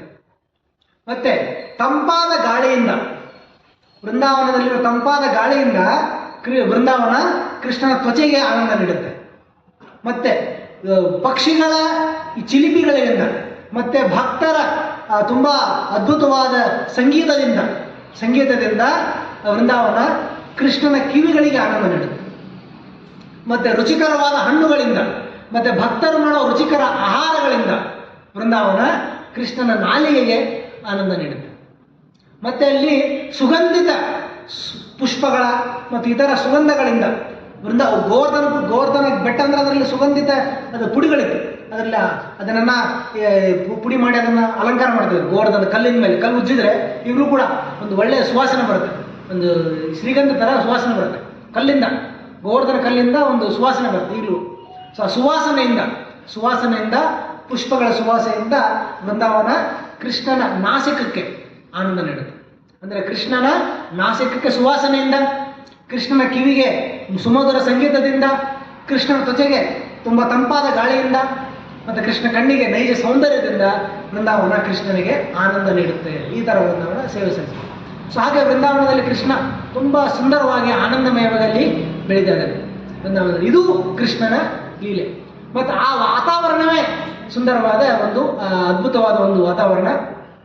ಅಂತಹ ಐಶ್ವರ್ಯಮಯವಾದ ಆನಂದಮಯವಾದ ವಾತಾವರಣಕ್ಕೆ ನಮ್ಮನ್ನು ಆಹ್ವಾನಿಸಲು ಕೃಷ್ಣ ಬಂದಿದ್ದಾರೆ, ನಮ್ಮನ್ನು ಆಹ್ವಾನ ಮಾಡ್ತಾ ಇದ್ದಾರೆ. ತುಂಬ ಸರಳವಾದ ಮಾರ್ಗ. ನಾವು ಶ್ರದ್ಧೆಯಿಂದ ಹರೇ ಕೃಷ್ಣ ಕೃಷ್ಣ ಕೃಷ್ಣ ಹರೇ ಹರೇ, ಹರೇ ರಾಮ ರಾಮ ರಾಮ ಹರೇ ನಾಮಸ್ಮರಣೆಯಿಂದ, ಲೀಲಾಶ್ರವಣದಿಂದ ನಾವು ಕೂಡ ನಮ್ಮ ಈ ಕಲ್ಮಶದಿಂದ ಮುಕ್ತರಾಗಿ ನಾವು ಭಗವಂತನಲ್ಲಿ ಹೋಗಲಿಕ್ಕೆ ಸಾಧ್ಯವಾಗಿದೆ. ಸೊ ಇಲ್ಲಿ ಕೃಷ್ಣ ಬೆಳೀತಾ ಇದ್ದಾನೆ ವೃಂದಾವನದಲ್ಲಿ. ತುಂಬ ಶ್ರೀಮಂತವಾದ, ತುಂಬ ರಾಜರು, ನಂದ ಮಹಾರಾಜ್ ಇಡೀ ಗೋಜನಕ್ಕೆ, ಗೋಪಾಲ ಜನಕ್ಕೆ ಅವ್ರ ರಾಜರಿರೋದ್ರಿಂದ ಸಾಕಷ್ಟು ಐಶ್ವರ್ಯ. 9 ಲಕ್ಷ ಹಸುಗಳು ಅವ್ರ ಮನೆಯಲ್ಲಿ. ಎಷ್ಟು? ನಮ್ಮ ಹತ್ರ 9 ಹಸುಗಳಿದ್ರೆ ತುಂಬ ಜಾಸ್ತಿ ಆಯಿತು. 9 ಲಕ್ಷ ನೋಡಿ ಎಷ್ಟು ಹಸುಗಳಿದೆ, ಎಷ್ಟೊಂದು ಬೆಣ್ಣೆ ತುಪ್ಪ ಎಷ್ಟೆಲ್ಲ ಇರ್ಬೋದು.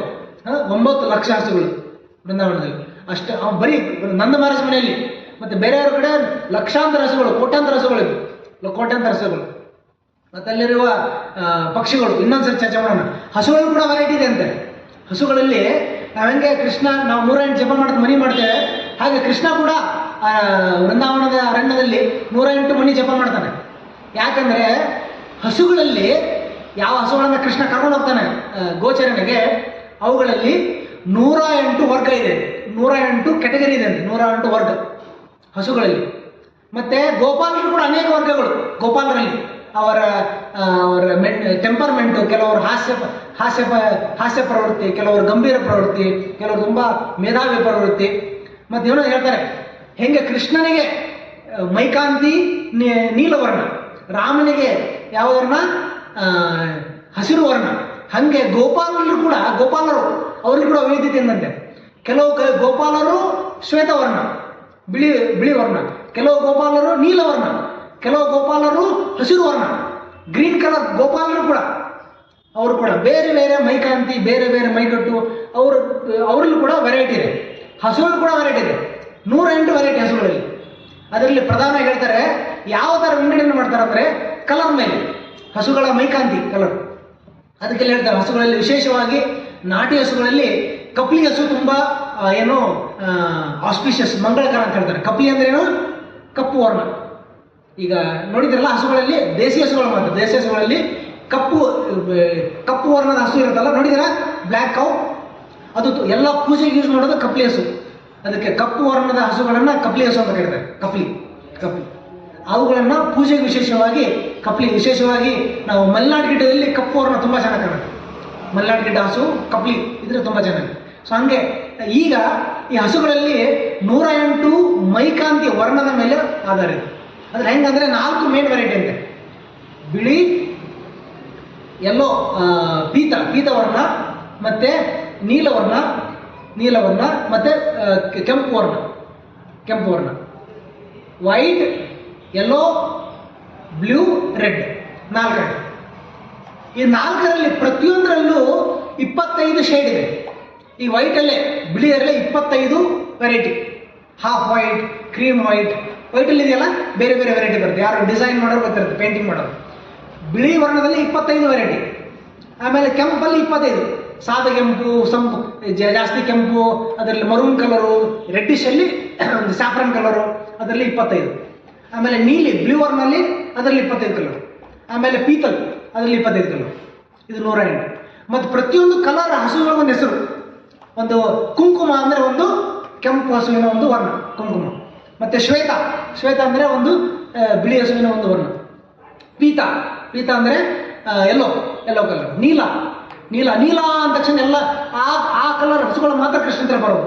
ಅವರವರು ಬೇರೆ ಗೋಚರಣೆ ಮಾಡ್ತಿರ್ತಾರೆ, ಎಲ್ಲರೂ ಬರಲ್ಲ. ಅದು ನೀಲ ಅಂತ ಅವನು ಜೋರ ಕರೆದಾಗ ಎಲ್ಲ ನೀಲವರ್ಣ. ಶ್ವೇತ ಅಂದರೆ ಶ್ವೇತಾವರ್ಣ ಎಲ್ಲ ಬರೋದು. ಆ ಥರ 108 ಹಸುಗಳು ವರ್ಗದ ಮೇಲೆ 105, 25 ಸೇರಿ 105. ಆಮೇಲೆ 8 ವರ್ಷ ಆಗ್ತಿದೆ ಸ್ಪೆಷಲ್ ವೆರೈಟಿ. ಮೃದಂಗಮುಖಿ, ಅದರ ಮುಖ ಮೃದಂಗ, ಮತ್ತು ಡಾಟೆಡ್ ಚಿಕ್ಕ ಇರೋದು, ಆ ಥರ ಒಂದು ವೆರೈಟಿ. ಹೀಗೆ ಹಸುಗಳಲ್ಲಿ 108 ವರ್ಗ ಇತ್ತು. ಪ್ರತಿಯೊಂದು ವರ್ಗವನ್ನು ಅವನು ಒಬ್ಬೊಬ್ಬರನ್ನ ಕರಿದ ಅವ್ರನ್ನ ಮತ್ತೆ ಅವರು ಕೃಷ್ಣ ಹತ್ರ ಬರ್ತಾಯಿದ್ರು, ಪುನಃ ಕರ್ಕೊಂಡು. ಹೀಗೆ ಪ್ರತಿಯೊಂದರಲ್ಲೂ ವೆರೈಟಿ ಇದೆ ವೃಂದಾವನದಲ್ಲಿ. ವೃಂದಾವನದಲ್ಲಿ ವೃಕ್ಷಗಳು ನಡೀತಾವಂತೆ. Trees can walk from place to place. ಒಂದು ಜಾಗ ಇಲ್ಲಿ ಟ್ರೀ ವಾಕ್ ಮಾಡಲ್ಲ, ಒಂದೇ ಜಾಗದಲ್ಲಿ ನಿಂತಿರುತ್ತೆ. ಸ್ಥಾವರ ಜಂಗಮ. ಅಲ್ಲಿ ಯಾವುದೂ ಸ್ಥಾವರ ಇಲ್ಲ, ಎಲ್ಲೂ ಜಂಗಮ. ಇಲ್ಲಿ ಸ್ಥಾವರ ಜಂಗಮ ವ್ಯತ್ಯಾಸ ಇದೆ. ಸ್ಥಾವರ ಅಂದ್ರೆ ಏನು? ಒಂದೇ ಜಾಗದಲ್ಲಿ ನಿಂತಿರೋರು.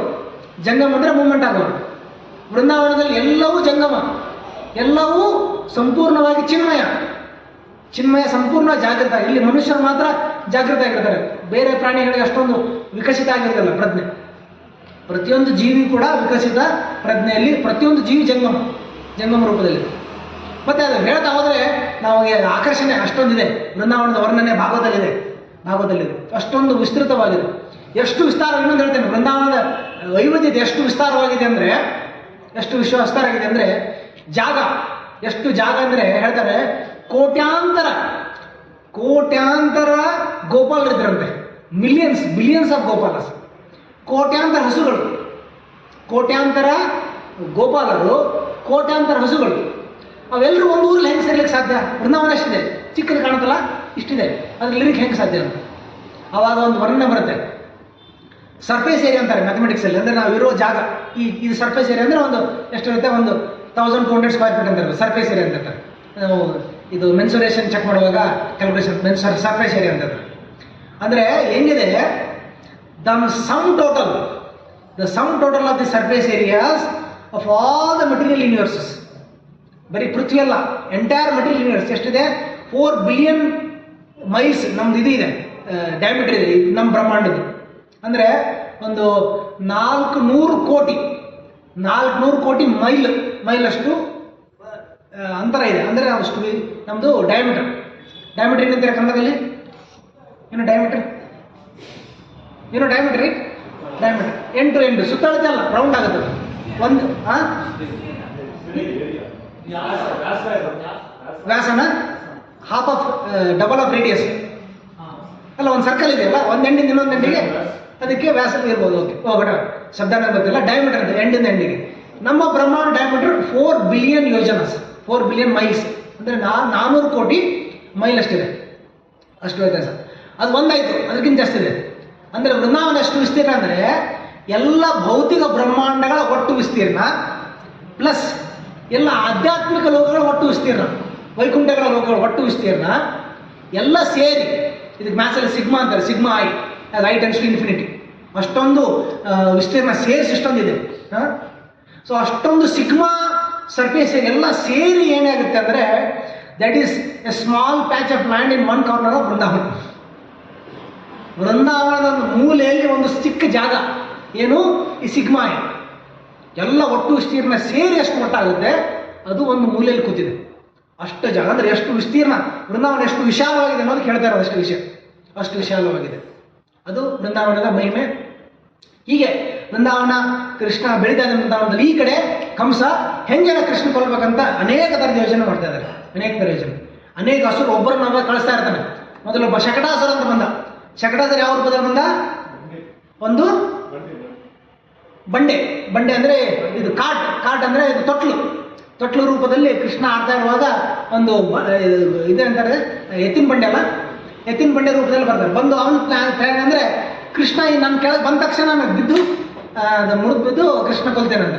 ನೋಡಿ, ಏನಾದರೂ ಒಂದು ಭಾರವಾದ ವಸ್ತು ಮಕ್ಕಳ ಮೇಲೆ ಬಿದ್ದರೆ ಅದು ಮಗು ಸತ್ತೋಗ್ಬಿಡುತ್ತೆ. ಒಂದು ಭಾರವಾಗಿರೋ ಕಟ್ಟಿಗೆಯನ್ನು ಬಿದ್ದರೆ, ಸೊ ಕಟ್ಟಿಗೆ ಏನು ಮಾಡಲ್ಲ, ಅದು ಇದು ಏನು ಈ ರೂಪದಲ್ಲಿ ನಿಂತಿದ್ದಾನೆ. ಅವಾಗ ಕೃಷ್ಣ ಗೊತ್ತಾಗುತ್ತೆ ಇದು ಅಸುರ ಅಂತ. ಆಡ್ತಾ ಆಡ್ತಾ ಕಾಲಿಂದ ಒದ್ದು ಬಿಡ್ತಾನೆ. ಒದ್ದು ಆ ಅಸುರನ್ನ ಸಂಹಾರ ಆಗುತ್ತೆ. ಆಮೇಲೆ ಪೂತನ ರಾಕ್ಷಸ ಬರ್ತಾಳೆ. ಕೃಷ್ಣ ಕೇವಲ ಒಂದು 3 ತಿಂಗಳು ಮಗು ಇದ್ದಾಗ ಪೂತನ ರಾಕ್ಷಸ ಬರ್ತಾಳೆ. ಪೂತನ ಬಂದು ಅವಳು ತನ್ನ ಸ್ತನದ ಮೇಲೆ ವಿಷವನ್ನ ಲೇಪಿಸ್ಕೊಂಡು ಬಂದಿರ್ತಾಳೆ. ಅವಳ ಕೆಲಸ ಅಂದರೆ ಬರೀ ಮಗಳನ್ನು ಕೊಳ್ಳೋದು. ಕೇಚರಿ ಆಕಾಶ ಮಾರ್ಗವಾಗಿ ಅವರು ಸಂಚಾರ ಮಾಡ್ತಿರ್ತಾರೆ. ಆಕಾಶ ಮಾರ್ಗ ಬಂದು ವೃಂದಾವನ ಬಂದು ನೋಡ್ತಾಳೆ, ಎಲ್ಲರೂ ಕೃಷ್ಣನ ಸೇವೆಯಲ್ಲಿ ತೊಡಗಿದ್ದಾರೆ. ಕೃಷ್ಣ ಸುಂದರವಾಗಿ ಬೆಳೀತಾ ಇದ್ದಾನೆ. ಆ ಮಗುವನ್ನು ಕೊಲ್ಲಿಕ್ಕೆ ಅವಳು ದೇಹಾಂತರ ರೂಪ ಬದಲಾವಣೆ ಮಾಡ್ತಾರೆ. ಅಸುರರಿಗೆ ಇದಿರುತ್ತೆ, ಪ್ರತಿಭೆ ಇರುತ್ತೆ. ಒಬ್ಬ ಸುಂದರವಾದ, ಅತಿ ಸುಂದರವಾದ ಸ್ತ್ರೀ ರೂಪದಲ್ಲಿ ಅವರು ರೂಪಾಂತರ ದೇಹ ಅದು ಮಾರುವೇಷ ಧರಿಸಿ ಗೋಕುಲದಲ್ಲಿ 84 ಕಂಬ ನಂದ ಮಹಾರಾಜರ ನಂದ ಭವನ ಎಷ್ಟು 64 84 ಇದು ಇದೆ, ಏನಂತಾರೆ ಅದಕ್ಕೆ, ಕಂಬಗಳಿದೆ. 84 ಕಂಬ, 84 ಕಂಬ ಭವನ ಅಲ್ಲಿ ಬರ್ತಾರೆ. ಯಾರಿಗೂ ಸಂದೇಹ ಬರಲ್ಲ, ಈ ಪೂತನ ನೋಡಿ ಎಷ್ಟು ಸುಂದರವಾಗಿ ಕಾಣ್ತಾ ಇದ್ದಾಳೆ, ಯಾರು ಅವ್ರನ್ನ ತಡೆಯಲ್ಲ, ನಿಲ್ಲಿ ಅಂತ ಯಾರು ತಡೆಯಲ್ಲ. ಸೊ ಸಲೀಸಾಗಿ ಅವರು ತುಂಬ ಸುಲಭವಾಗಿ ಕೃಷ್ಣ ಇರೋ ಕೊಠಡಿಯವ್ರಿಗೆ ಬರ್ತಾರೆ. ಕೊಠಡಿಯವ್ರು ಬಂದು ಕೃಷ್ಣ ಎತ್ಕೊಂಡು ಅವಾಗ ಆ ಮಗುವನ್ನು ಅನೇಕ ಮಕ್ಕಳು ಬಂದಿರ್ತಾರೆ. ಅವಳಿಗೆ ನಾರ್ಮಲ್ ಅದು, ಮಗು ಎತ್ಕೊಳ್ಳೋದು, ಕೊಲ್ಲೋದು ಮತ್ತು ಮುಂದೆ ಹೋಗೋದು ನಾರ್ಮಲ್. ಅವಳಿಗೆ ಅದೇನು ಭಯನೂ ಇರಲ್ಲ, ಆತಂಕ ಇರಲ್ಲ, ಅನುಕಂಪ ಏನು ಕರುಣೆ ಏನೂ ಇರಲ್ಲ. ಆದರೆ ಮೊದಲ ಬಾರಿಗೆ ಯಾವ ಕೃಷ್ಣ ನೋಡ್ತಾಳೆ ಅವಳಿಗೆ ವ್ಯತ್ಯಾಸ ಬರ್ತಾರೆ, ಇದು ಸಾಮಾನ್ಯ ಮಗು ಥರ ಅಲ್ಲ ಅಂತ. ಅವಾಗ ಭಾಗವತಲ್ಲಿ ಇರುತ್ತೆ, ಈ ಮಗು ಏನು ಶಿಶು ಇದೆ, ಈ ಶಿಶು ಇಡೀ ಬ್ರಹ್ಮಾಂಡವನ್ನೇ ನಾಶ ಮಾಡೋ ಶಕ್ತಿ ಈ ಮಗು ಇದೆ ಅಂತ ಪೂತನಿಗೆ ಗೊತ್ತಾಗುತ್ತೆ. ಇವಳು ಸಾಮಾನ್ಯ ಸ್ತ್ರೀ ಅಲ್ಲ ಅಂತ. ಅವಾಗ ಕೃಷ್ಣ ಕಣ್ಣು ಮುಚ್ಕೊಳ್ತಾನೆ. ಒಂದು ಕಾರಣ, ಈ ಸ್ತ್ರೀ ಇವಳೊಬ್ಬ ಹೆಣ್ಮಕ್ಳಿದ್ದಾಳೆ, ಅವಳನ್ನು ಕೊಲ್ಲಿಕ್ಕೆ ಕೃಷ್ಣನಿಗೆ ಮನಸ್ಸಿರಲ್ಲ, ಸ್ತ್ರೀ ಹತ್ಯೆ ಮಾಡಲಿಕ್ಕೆ ಮನಸ್ಸಿರಲ್ಲ. ಆದರೂ ಕೂಡ ಅನಿವಾರ್ಯ, ಅವಳು ನನ್ನನ್ನು ಕೊಲ್ಲಿಕ್ಕೆ ಬಂದಿದ್ದಾಳೆ ಅಂದರೆ ಇವಳ ವಿಮೋಚನೆ ಮಾಡಬೇಕು ಅಂತ. ಇಲ್ಲಾಂದರೆ ಮತ್ತೆ ಅವಳ ಮಕ್ಕಳನ್ನು ಕೊಲ್ತಾ ಹೋಗ್ತಾಳೆ. ಇವಳ ವಿಮೋಚನೆ, ಈ ಪಾಪ ಕೃತ್ಯಗಳಿಂದ, ಈ ಪಾಪ ಜೀವನದಿಂದ ಇವಳ ವಿಮೋಚನೆ ಮಾಡಬೇಕಂತ ಕೃಷ್ಣ ಕಣ್ಣು ಮುಚ್ಕೊಳ್ತಾರೆ. ಆವಾಗ ಪೂತನಿ ರಾಕ್ಷಸಿ ತುಂಬ ಸುಲಭವಾಗಿ ಆ ಮಗುನ ಎತ್ಕೊಂಡು ತನ್ನ ಎದೆ ಹಾಲು ಕುಡಿಸ್ಲಿಕ್ಕೆ ಪ್ರಯತ್ನ ಮಾಡ್ತಾಳೆ. ಆಗ ಕೃಷ್ಣ ಅವಳ ಎದೆ ಹಾಲಿನ ಮೂಲಕ ಅವಳ ಪ್ರಾಣವನ್ನು ಕೂಡ ಕೃಷ್ಣ ಹೀರಿಬಿಡ್ತಾನೆ. ಆಗ ಆ ಮಗು ಕೃಷ್ಣ ಹೀರಿದಾಗ ಆ ರಾಕ್ಷಸಿ ತನ್ನ ನಿಜವಾದ ರಾಕ್ಷಸಿ ಸ್ವರೂಪವನ್ನು ತಾಳಿ ಒದ್ದಾಡಿ ವಿಲಿ ಒದ್ದಾಡಿ ಅವಳು ಪ್ರಾಣತ್ಯಾಗ ಮಾಡ್ತಾಳೆ. ಸೊ ಪ್ರಾಣತ್ಯಾಗ ತನ್ನ ಮೂಲ ರೂಪವನ್ನು ಧರಿಸಿದಾಗ ಯಾವಾಗ ಅದು ಅವಳ ದೇಹ ಬೀಳುತ್ತೆ, ಅಲ್ಲಿ ನೋಡ್ತಾರೆ ಪೂತನ ರಾಕ್ಷಸಿಯ ದೇಹ 12 ಮೈಲಷ್ಟು ದೂರ ಇರ್ತದೆ, ಉದ್ದ ಹೈಟು 12 ಮೈಲ್ ಅಂದಷ್ಟು 16 ಕಿಲೋಮೀಟರ್. ಇಲ್ಲಿಂದ ಮೆಜೆಸ್ಟಿಕ್ವರೆಗೂ ಅವಳ ಮಲಗಿದ್ದವಳು. ಅಷ್ಟೊಂದು ವಿಶಾಲವಾದ ದೇಹ, ಅಷ್ಟೊಂದು ತುಂಬ ವಿಪರೀತವಾದ ಅಷ್ಟು ಉದ್ದವಾದ ದೇಹ.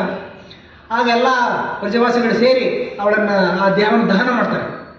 ಆಶ್ಚರ್ಯವಾಗಿ ದಹನ ಮಾಡಿದಾಗ ಅವಳ ದೇಹದಿಂದ, ಮೃತ ದೇಹದಿಂದ ಒಂದು ಸುವಾಸನೆ ಬರುತ್ತೆ, ದುರ್ಗಂಧ ಬರಬೇಕು.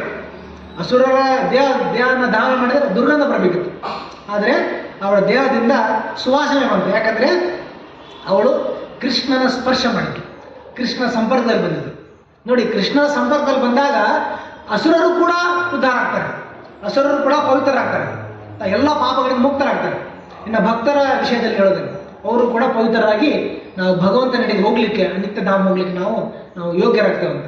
ಸೊ ಹೀಗೆ ನಾವು ಕೃಷ್ಣನ ವಿವಿಧ ಲೀಲೆಗಳನ್ನು, ನಾನು ಕೃಷ್ಣನ ಜನನ ಮತ್ತು ಕೃಷ್ಣ ವೃಂದಾವನದಲ್ಲಿ ಬೆಳೆದಿದ್ದು, ಮತ್ತು ಕೃಷ್ಣನ ಬಾಲ್ಯ ಲೀಲೆಗಳು, ಮತ್ತು ಕೃಷ್ಣನ ಅಸುರ ಸಂಹಾರನ ಪ್ರಾರಂಭ ಮಾಡಿದ್ದೇನೆ. ಸೊ ಮುಂದಿನ ವಾರ ಕ್ಲಾಸ್ ಮಾಡೋರು ತೃಣಾವರ್ತ, ಮತ್ತು ದಾಮೋದರ ಲೀಲೆ, ನಳಕುವರ ಮನುವರ ವಿಮೋಚನೆ, ಮತ್ತು ಇತರ ಅಸುರರ ಸಂಹಾರ, ಮತ್ತು ಕೃಷ್ಣನ ಬ್ರಹ್ಮವಿಮೋಚನ ಲೀಲೆ, ಗೋವರ್ಧನ ಲೀಲೆ, ಮತ್ತು ಕಾಳಿಯ ದಮನ ಲೀಲೆ, ಮತ್ತು ಕೃಷ್ಣ ಹೇಗೆ ಕಾಡಿಗೆ ಚೆನ್ನ ಅವನು ಆಹ್ವಾನ ಅಥವಾ ಅವನು ಏನು ಅದನ್ನು ಸ್ವೀಕಾರ ಮಾಡಿದ್ದು, ಹೀಗೆ ಅನೇಕ ಸುಂದರವಾದ ಲೀಲೆಗಳನ್ನು ನಾವು ಒಂದೊಂದಾಗಿ ಓದ್ಬೋದು. ಸೊ ಕೃಷ್ಣ ಲೀಲಾಸ್ಮರಣೆ ತುಂಬ ಪ್ರಭಾವಶಾಲಿ, ತುಂಬ ನಮಗೆ ಶುದ್ಧೀಕರಣ ಮಾರ್ಗ. ಸೊ ಕೇವಲ ನಾವು ಕೃಷ್ಣ ಸ್ಮರಣೆ ಮಾಡುವ ಮೂಲಕ, ಯಾವತ್ತು ಬೇರೆ ಕೆಲಸ ಮಾಡುವಾಗ ಸದಾ ನಾವು ಕೃಷ್ಣ ಸ್ಮರಣೆ ಮೂಲಕ ನಮ್ಮ ಹೃದಯ ಶುದ್ಧೀಕರಣ ಮಾಡ್ಕೋಬೋದು. ಮತ್ತು ನಾವು ಭಗವದ್ಧಾಮ ಹೋಗಲಿಕ್ಕೆ ನಮಗೆ ಒಂದು ಈ ಅವಕಾಶ ನಮಗೆ ಪ್ರಭುಪಾದ ನೀಡಿದ್ದಾರೆ. ಇದನ್ನು ಸರಿಯಾಗಿ ನಾವು ಸದುಪಯೋಗ ಮಾಡಿಕೊಂಡ್ರೆ ಈ ಭಕ್ತರ ಸಂಘದಲ್ಲಿ ನಾವು ಉದ್ಧಾರ ಆಗ್ತೇವೆ ಮತ್ತು ಭಗವತ್ ಪ್ರಾಪ್ತಿ ನಮಗೆ ಸುಲಭವಾಗಿ ಸಾಧ್ಯವಾಗಿದೆ. ಹರೇ ಕೃಷ್ಣ. ಸೊ ಇನ್ನೂ ಹೇಳ್ತೇನೆ, ಕೆಲವರು ಲೇಟಾಗಿ ಬಂದಿದ್ದಾರೆ. ನಮ್ಮ ಸಂಕಲ್ಪ ಏನಿತ್ತಂದ್ರೆ ಇವತ್ತು ಈ ಜನ್ಮಾಷ್ಟಮಿಯಿಂದ ಮುಂದಿನ ಜನ್ಮಾಷ್ಟಮಿ ಬರೋವರೆಗೂ ಸಂಪೂರ್ಣ ಕೃಷ್ಣ ಪುಸ್ತಕ ಓದಬೇಕು. ಯಾರ ಹತ್ರ ಕೃಷ್ಣ ಪುಸ್ತಕ ಇಲ್ಲ ಇವತ್ತು ಈಗಲೇ ತೊಗೊಂಬಿಡಿ ನನ್ನ ಹತ್ರ.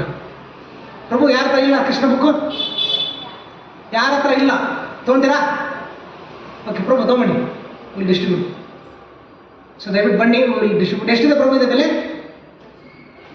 How much? 300. Okay, you have some copies. ಯಾವ ಲ್ಯಾಂಗ್ವೇಜ್ ಓದ್ತೀರಾ ಪ್ರಭು? ನೀವು ಯಾವ ಲ್ಯಾಂಗ್ವೇಜು? ಕನ್ನಡ. ಓಕೆ, ಹಾಂ ಹೇಳಿ, ಪ್ರಶ್ನೆ ಕೇಳಿ. ಅಷ್ಟೊತ್ತಂತ ಹಾಂ ಹಾಂ ಕೇಳಿ ಹೇಳಿ. ಕೃಷ್ಣ ಪುಸ್ತಕ ನೀವು ಓದೋದು ಹೇಳ್ತೀವಿ. ನಾವು ಸ್ಟೂಡೆಂಟ್ ಆದಾಗಿಂತ ಇದುವರೆಗೂ ಏನೋ ಒಂದು ಉದ್ದೇಶ ಇಟ್ಕೊಂಡು ಹೋಗ್ತಾರೆ. ಜಾಸ್ತಿ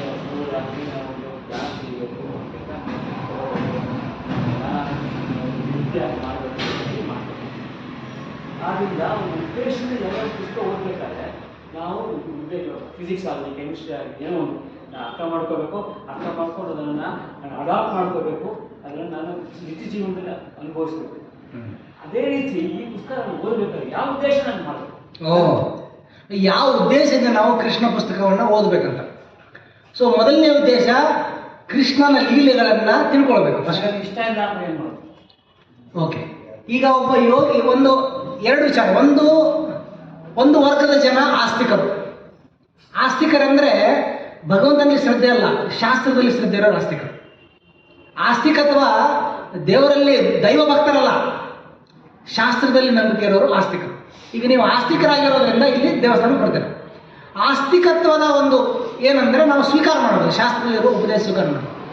ನನಗೆ ಮನಸ್ಸಿಲ್ದಿದ್ರು ಕೂಡ ಶಾಸ್ತ್ರದ ಮಾತು ಏನು ಹೇಳುತ್ತೆ, ನಾವು ಈಗ ರೋಗಗ್ರಸ್ತ ಪರಿಸ್ಥಿತಿಯಲ್ಲಿದೆ. ರೋಗಗ್ರಸ್ತ ವ್ಯಕ್ತಿಗೆ ಪರಿಹಾರ ಏನು? ಔಷಧಿ. ಹೆಂಗೆ ನಾವು ಔಷಧಿ ತೊಗೊಳ್ತೇವೆ, ಔಷಧಿ ತೊಗೊಳ್ತಾ ನಾವು ನಮ್ಮ ರೋಗಗ್ರಸ್ತ ಪರಿಸ್ಥಿತಿಯಿಂದ ಗುಣಮುಖರಾಗಿ ನಾವು ಆರೋಗ್ಯಕರ ಸ್ಥಿತಿಗೆ ಬರ್ತೇವೆ.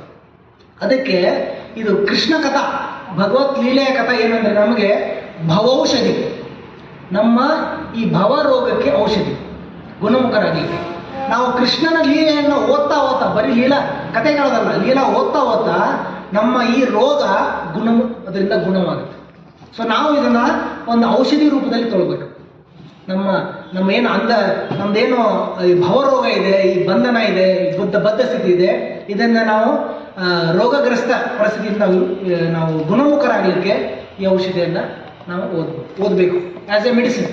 ಆಮೇಲೆ ಅದು ಇನ್ನೂ ಉನ್ನತ ಸ್ತರ ಬಂದರೆ ಕೃಷ್ಣ ಲೀಲೆ ಕುತೂಹಲ, ಕೃಷ್ಣನ ತಿಳ್ಕೊಳ್ಳಿಕ್ಕೆ, ಲೀಲೆಗಳು ತಿಳ್ಕೊಳ್ಳಿಕ್ಕೆ ಒಂದು ಕುತೂಹಲ, ಮತ್ತು ಸ್ಮರಣೆ ಮಾಡಲಿಕ್ಕೆ ವಿಷಯ ಬೇಕಲ್ಲ.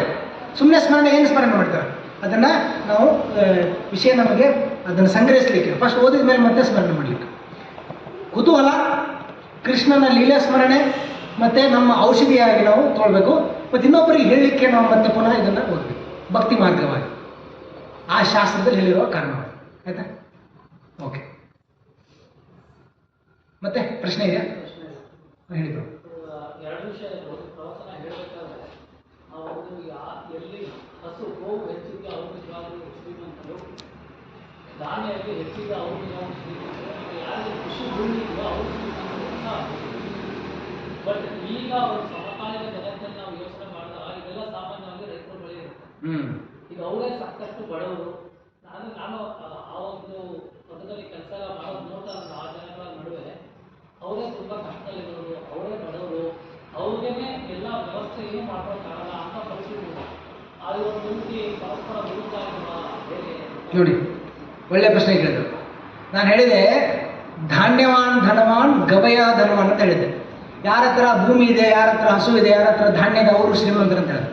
ಪ್ರಭು ಹೇಳ್ತಾ ಇದ್ದಾರೆ, ಈಗಿನ ವರ್ತಮಾನದಲ್ಲಿ ನೋಡಿದರೆ ರೈತರು ತುಂಬ ಬಡತನದಲ್ಲಿದ್ದಾರೆ. ಅನೇಕ ಥರದ ಹಣಕಾಸಿನ ವಿಷಯದಲ್ಲಿ ಅನೇಕ ರೀತಿಯಿಂದ ಅವರು ಬಡತನ ಇದ್ದಾರೆ. ಅದಕ್ಕೆ ಹೇಳ್ತಾರೆ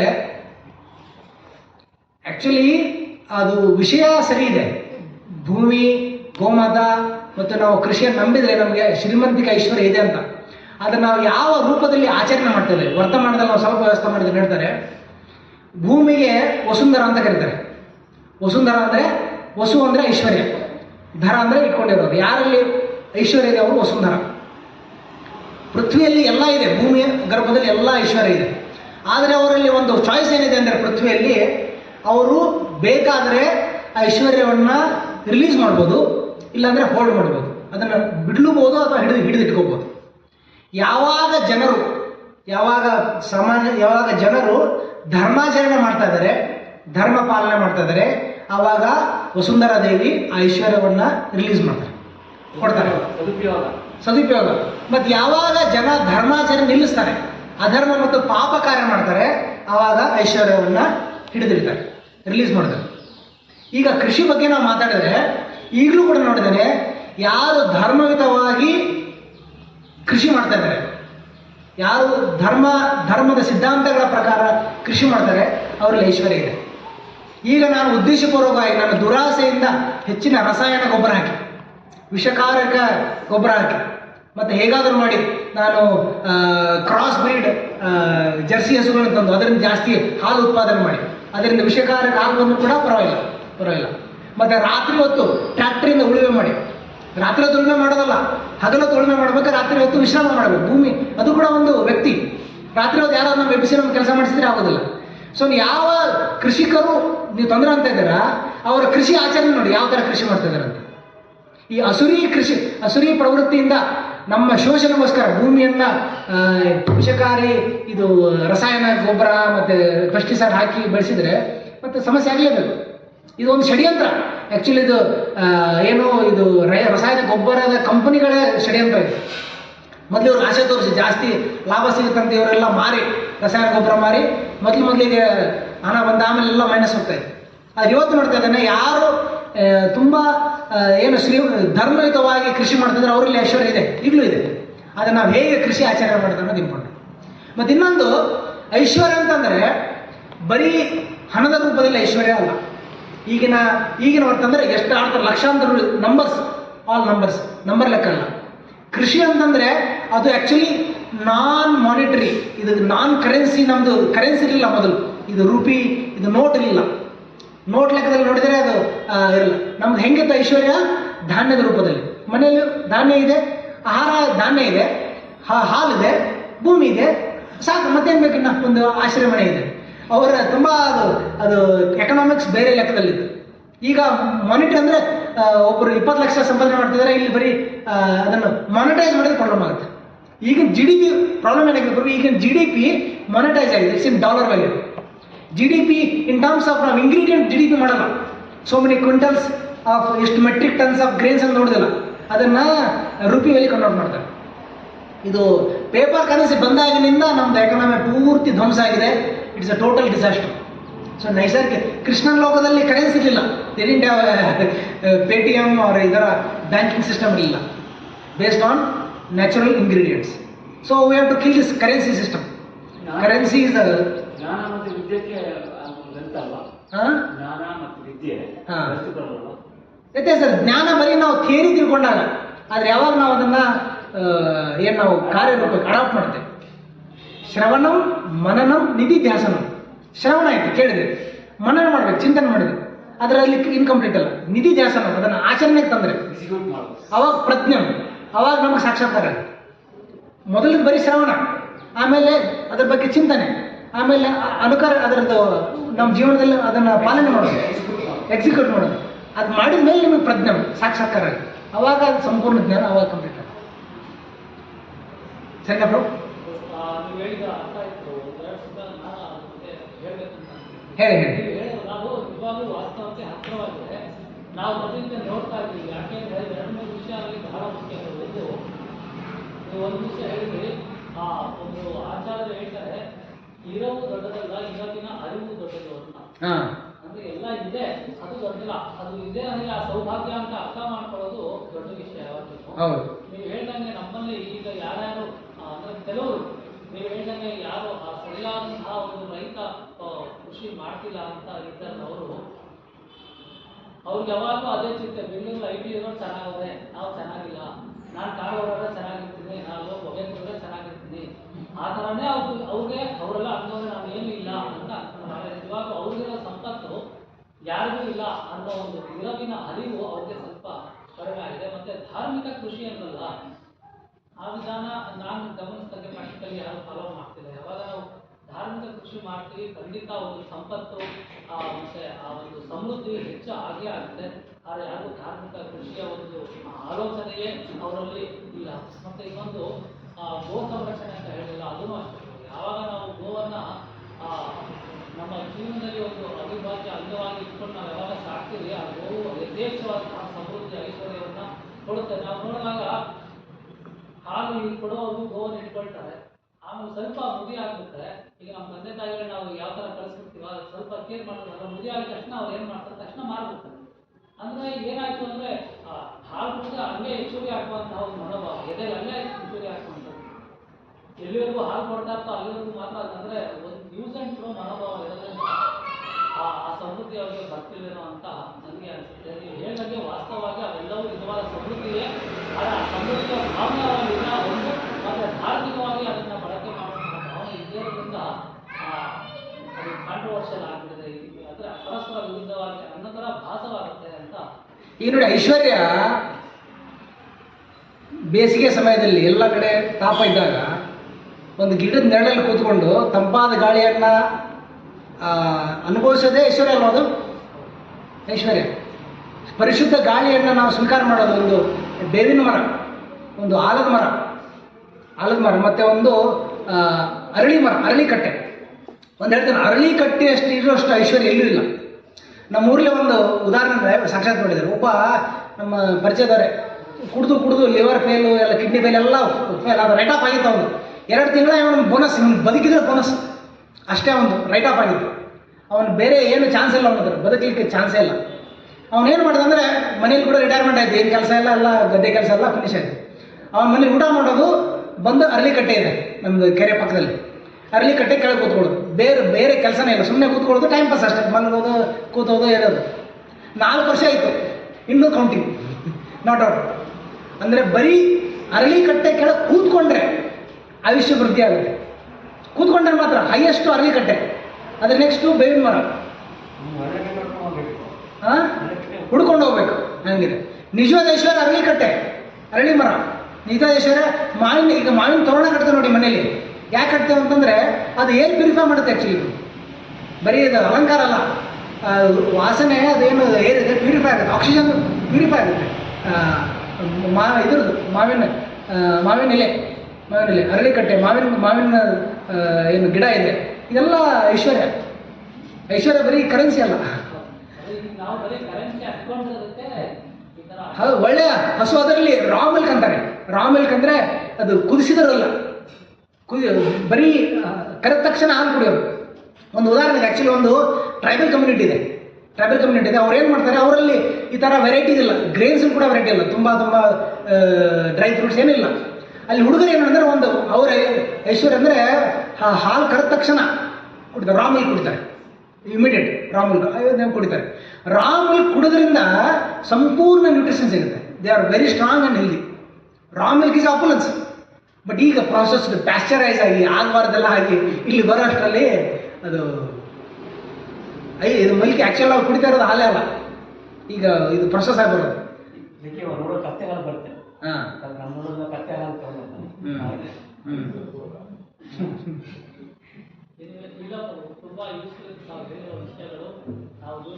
ಜೀವನದಲ್ಲಿ ನಾವು ಅದಕ್ಕೆ ಪ್ರೋಪಾಗ್ ಹೇಳ್ತಾರಲ್ಲ, ಫಾರ್ಮ್ ಕಮ್ಯುನಿಟಿ ಮಾಡಿ, ಲಿವ್ ಆನ್ ದ ಲ್ಯಾಂಡ್. ನಾನು ನೋಡಿದ್ದೇನೆ, ತುಂಬ ಶ್ರೀಮಂತ ರೈತರ ನೋಡಿದ್ದೇನೆ. ಬಟ್ ವಾಟ್ ಈಸ್ ಅಂಡರ್ಸ್ಟ್ಯಾಂಡಿಂಗ್ ಬಂದು ನಿಮ್ಮ ಐಶ್ವರ್ಯ ನೋಡಿ. ಈಗ ಸಿಮೆಂಟ್ ಕಟ್ಟಡ ಕಟ್ಟೋಕ್ಕಿಂತ ಕಲ್ಲಿನ ಮನೆ ಕಟ್ಟು ಅಥವಾ ಮಣ್ಣಿನ ಗೋಡೆ ಕಟ್ಟಿದ್ರೆ ಅದು ನಿಜವಾದ ಐಶ್ವರ್ಯ. ಮಡ್ ಹೌಸ್ ಇಸ್ ಐಶ್ವರ್ಯ. ಅಪ್ರಿಷಿಯೇಟ್ ಮಾಡಬೇಕಷ್ಟೆ. Okay, thank you. ತುಂಬ ತಾಳ್ಮೆಯಿಂದ ಕೇಳಿದ್ರಿ. ಹರೇ ಕೃಷ್ಣ.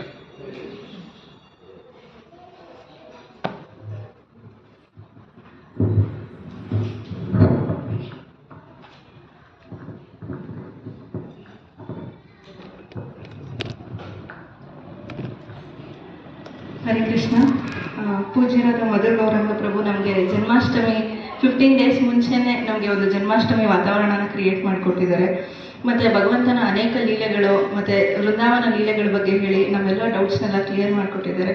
ಅವ್ರಿಗೆ ನಾವು ಒಂದ್ಸಲ ಹರೇ ಕೃಷ್ಣ ಮಹಾಮಂತ್ರ ಹೇಳೋ ಮುಖಾಂತರ ಕೃತಜ್ಞತೆಗಳನ್ನ ತಿಳಿಸೋಣ. ಹರೇ ಕೃಷ್ಣ ಕೃಷ್ಣ ಕೃಷ್ಣ ಹರೇ ಹರೇ ಹರೇಯೋ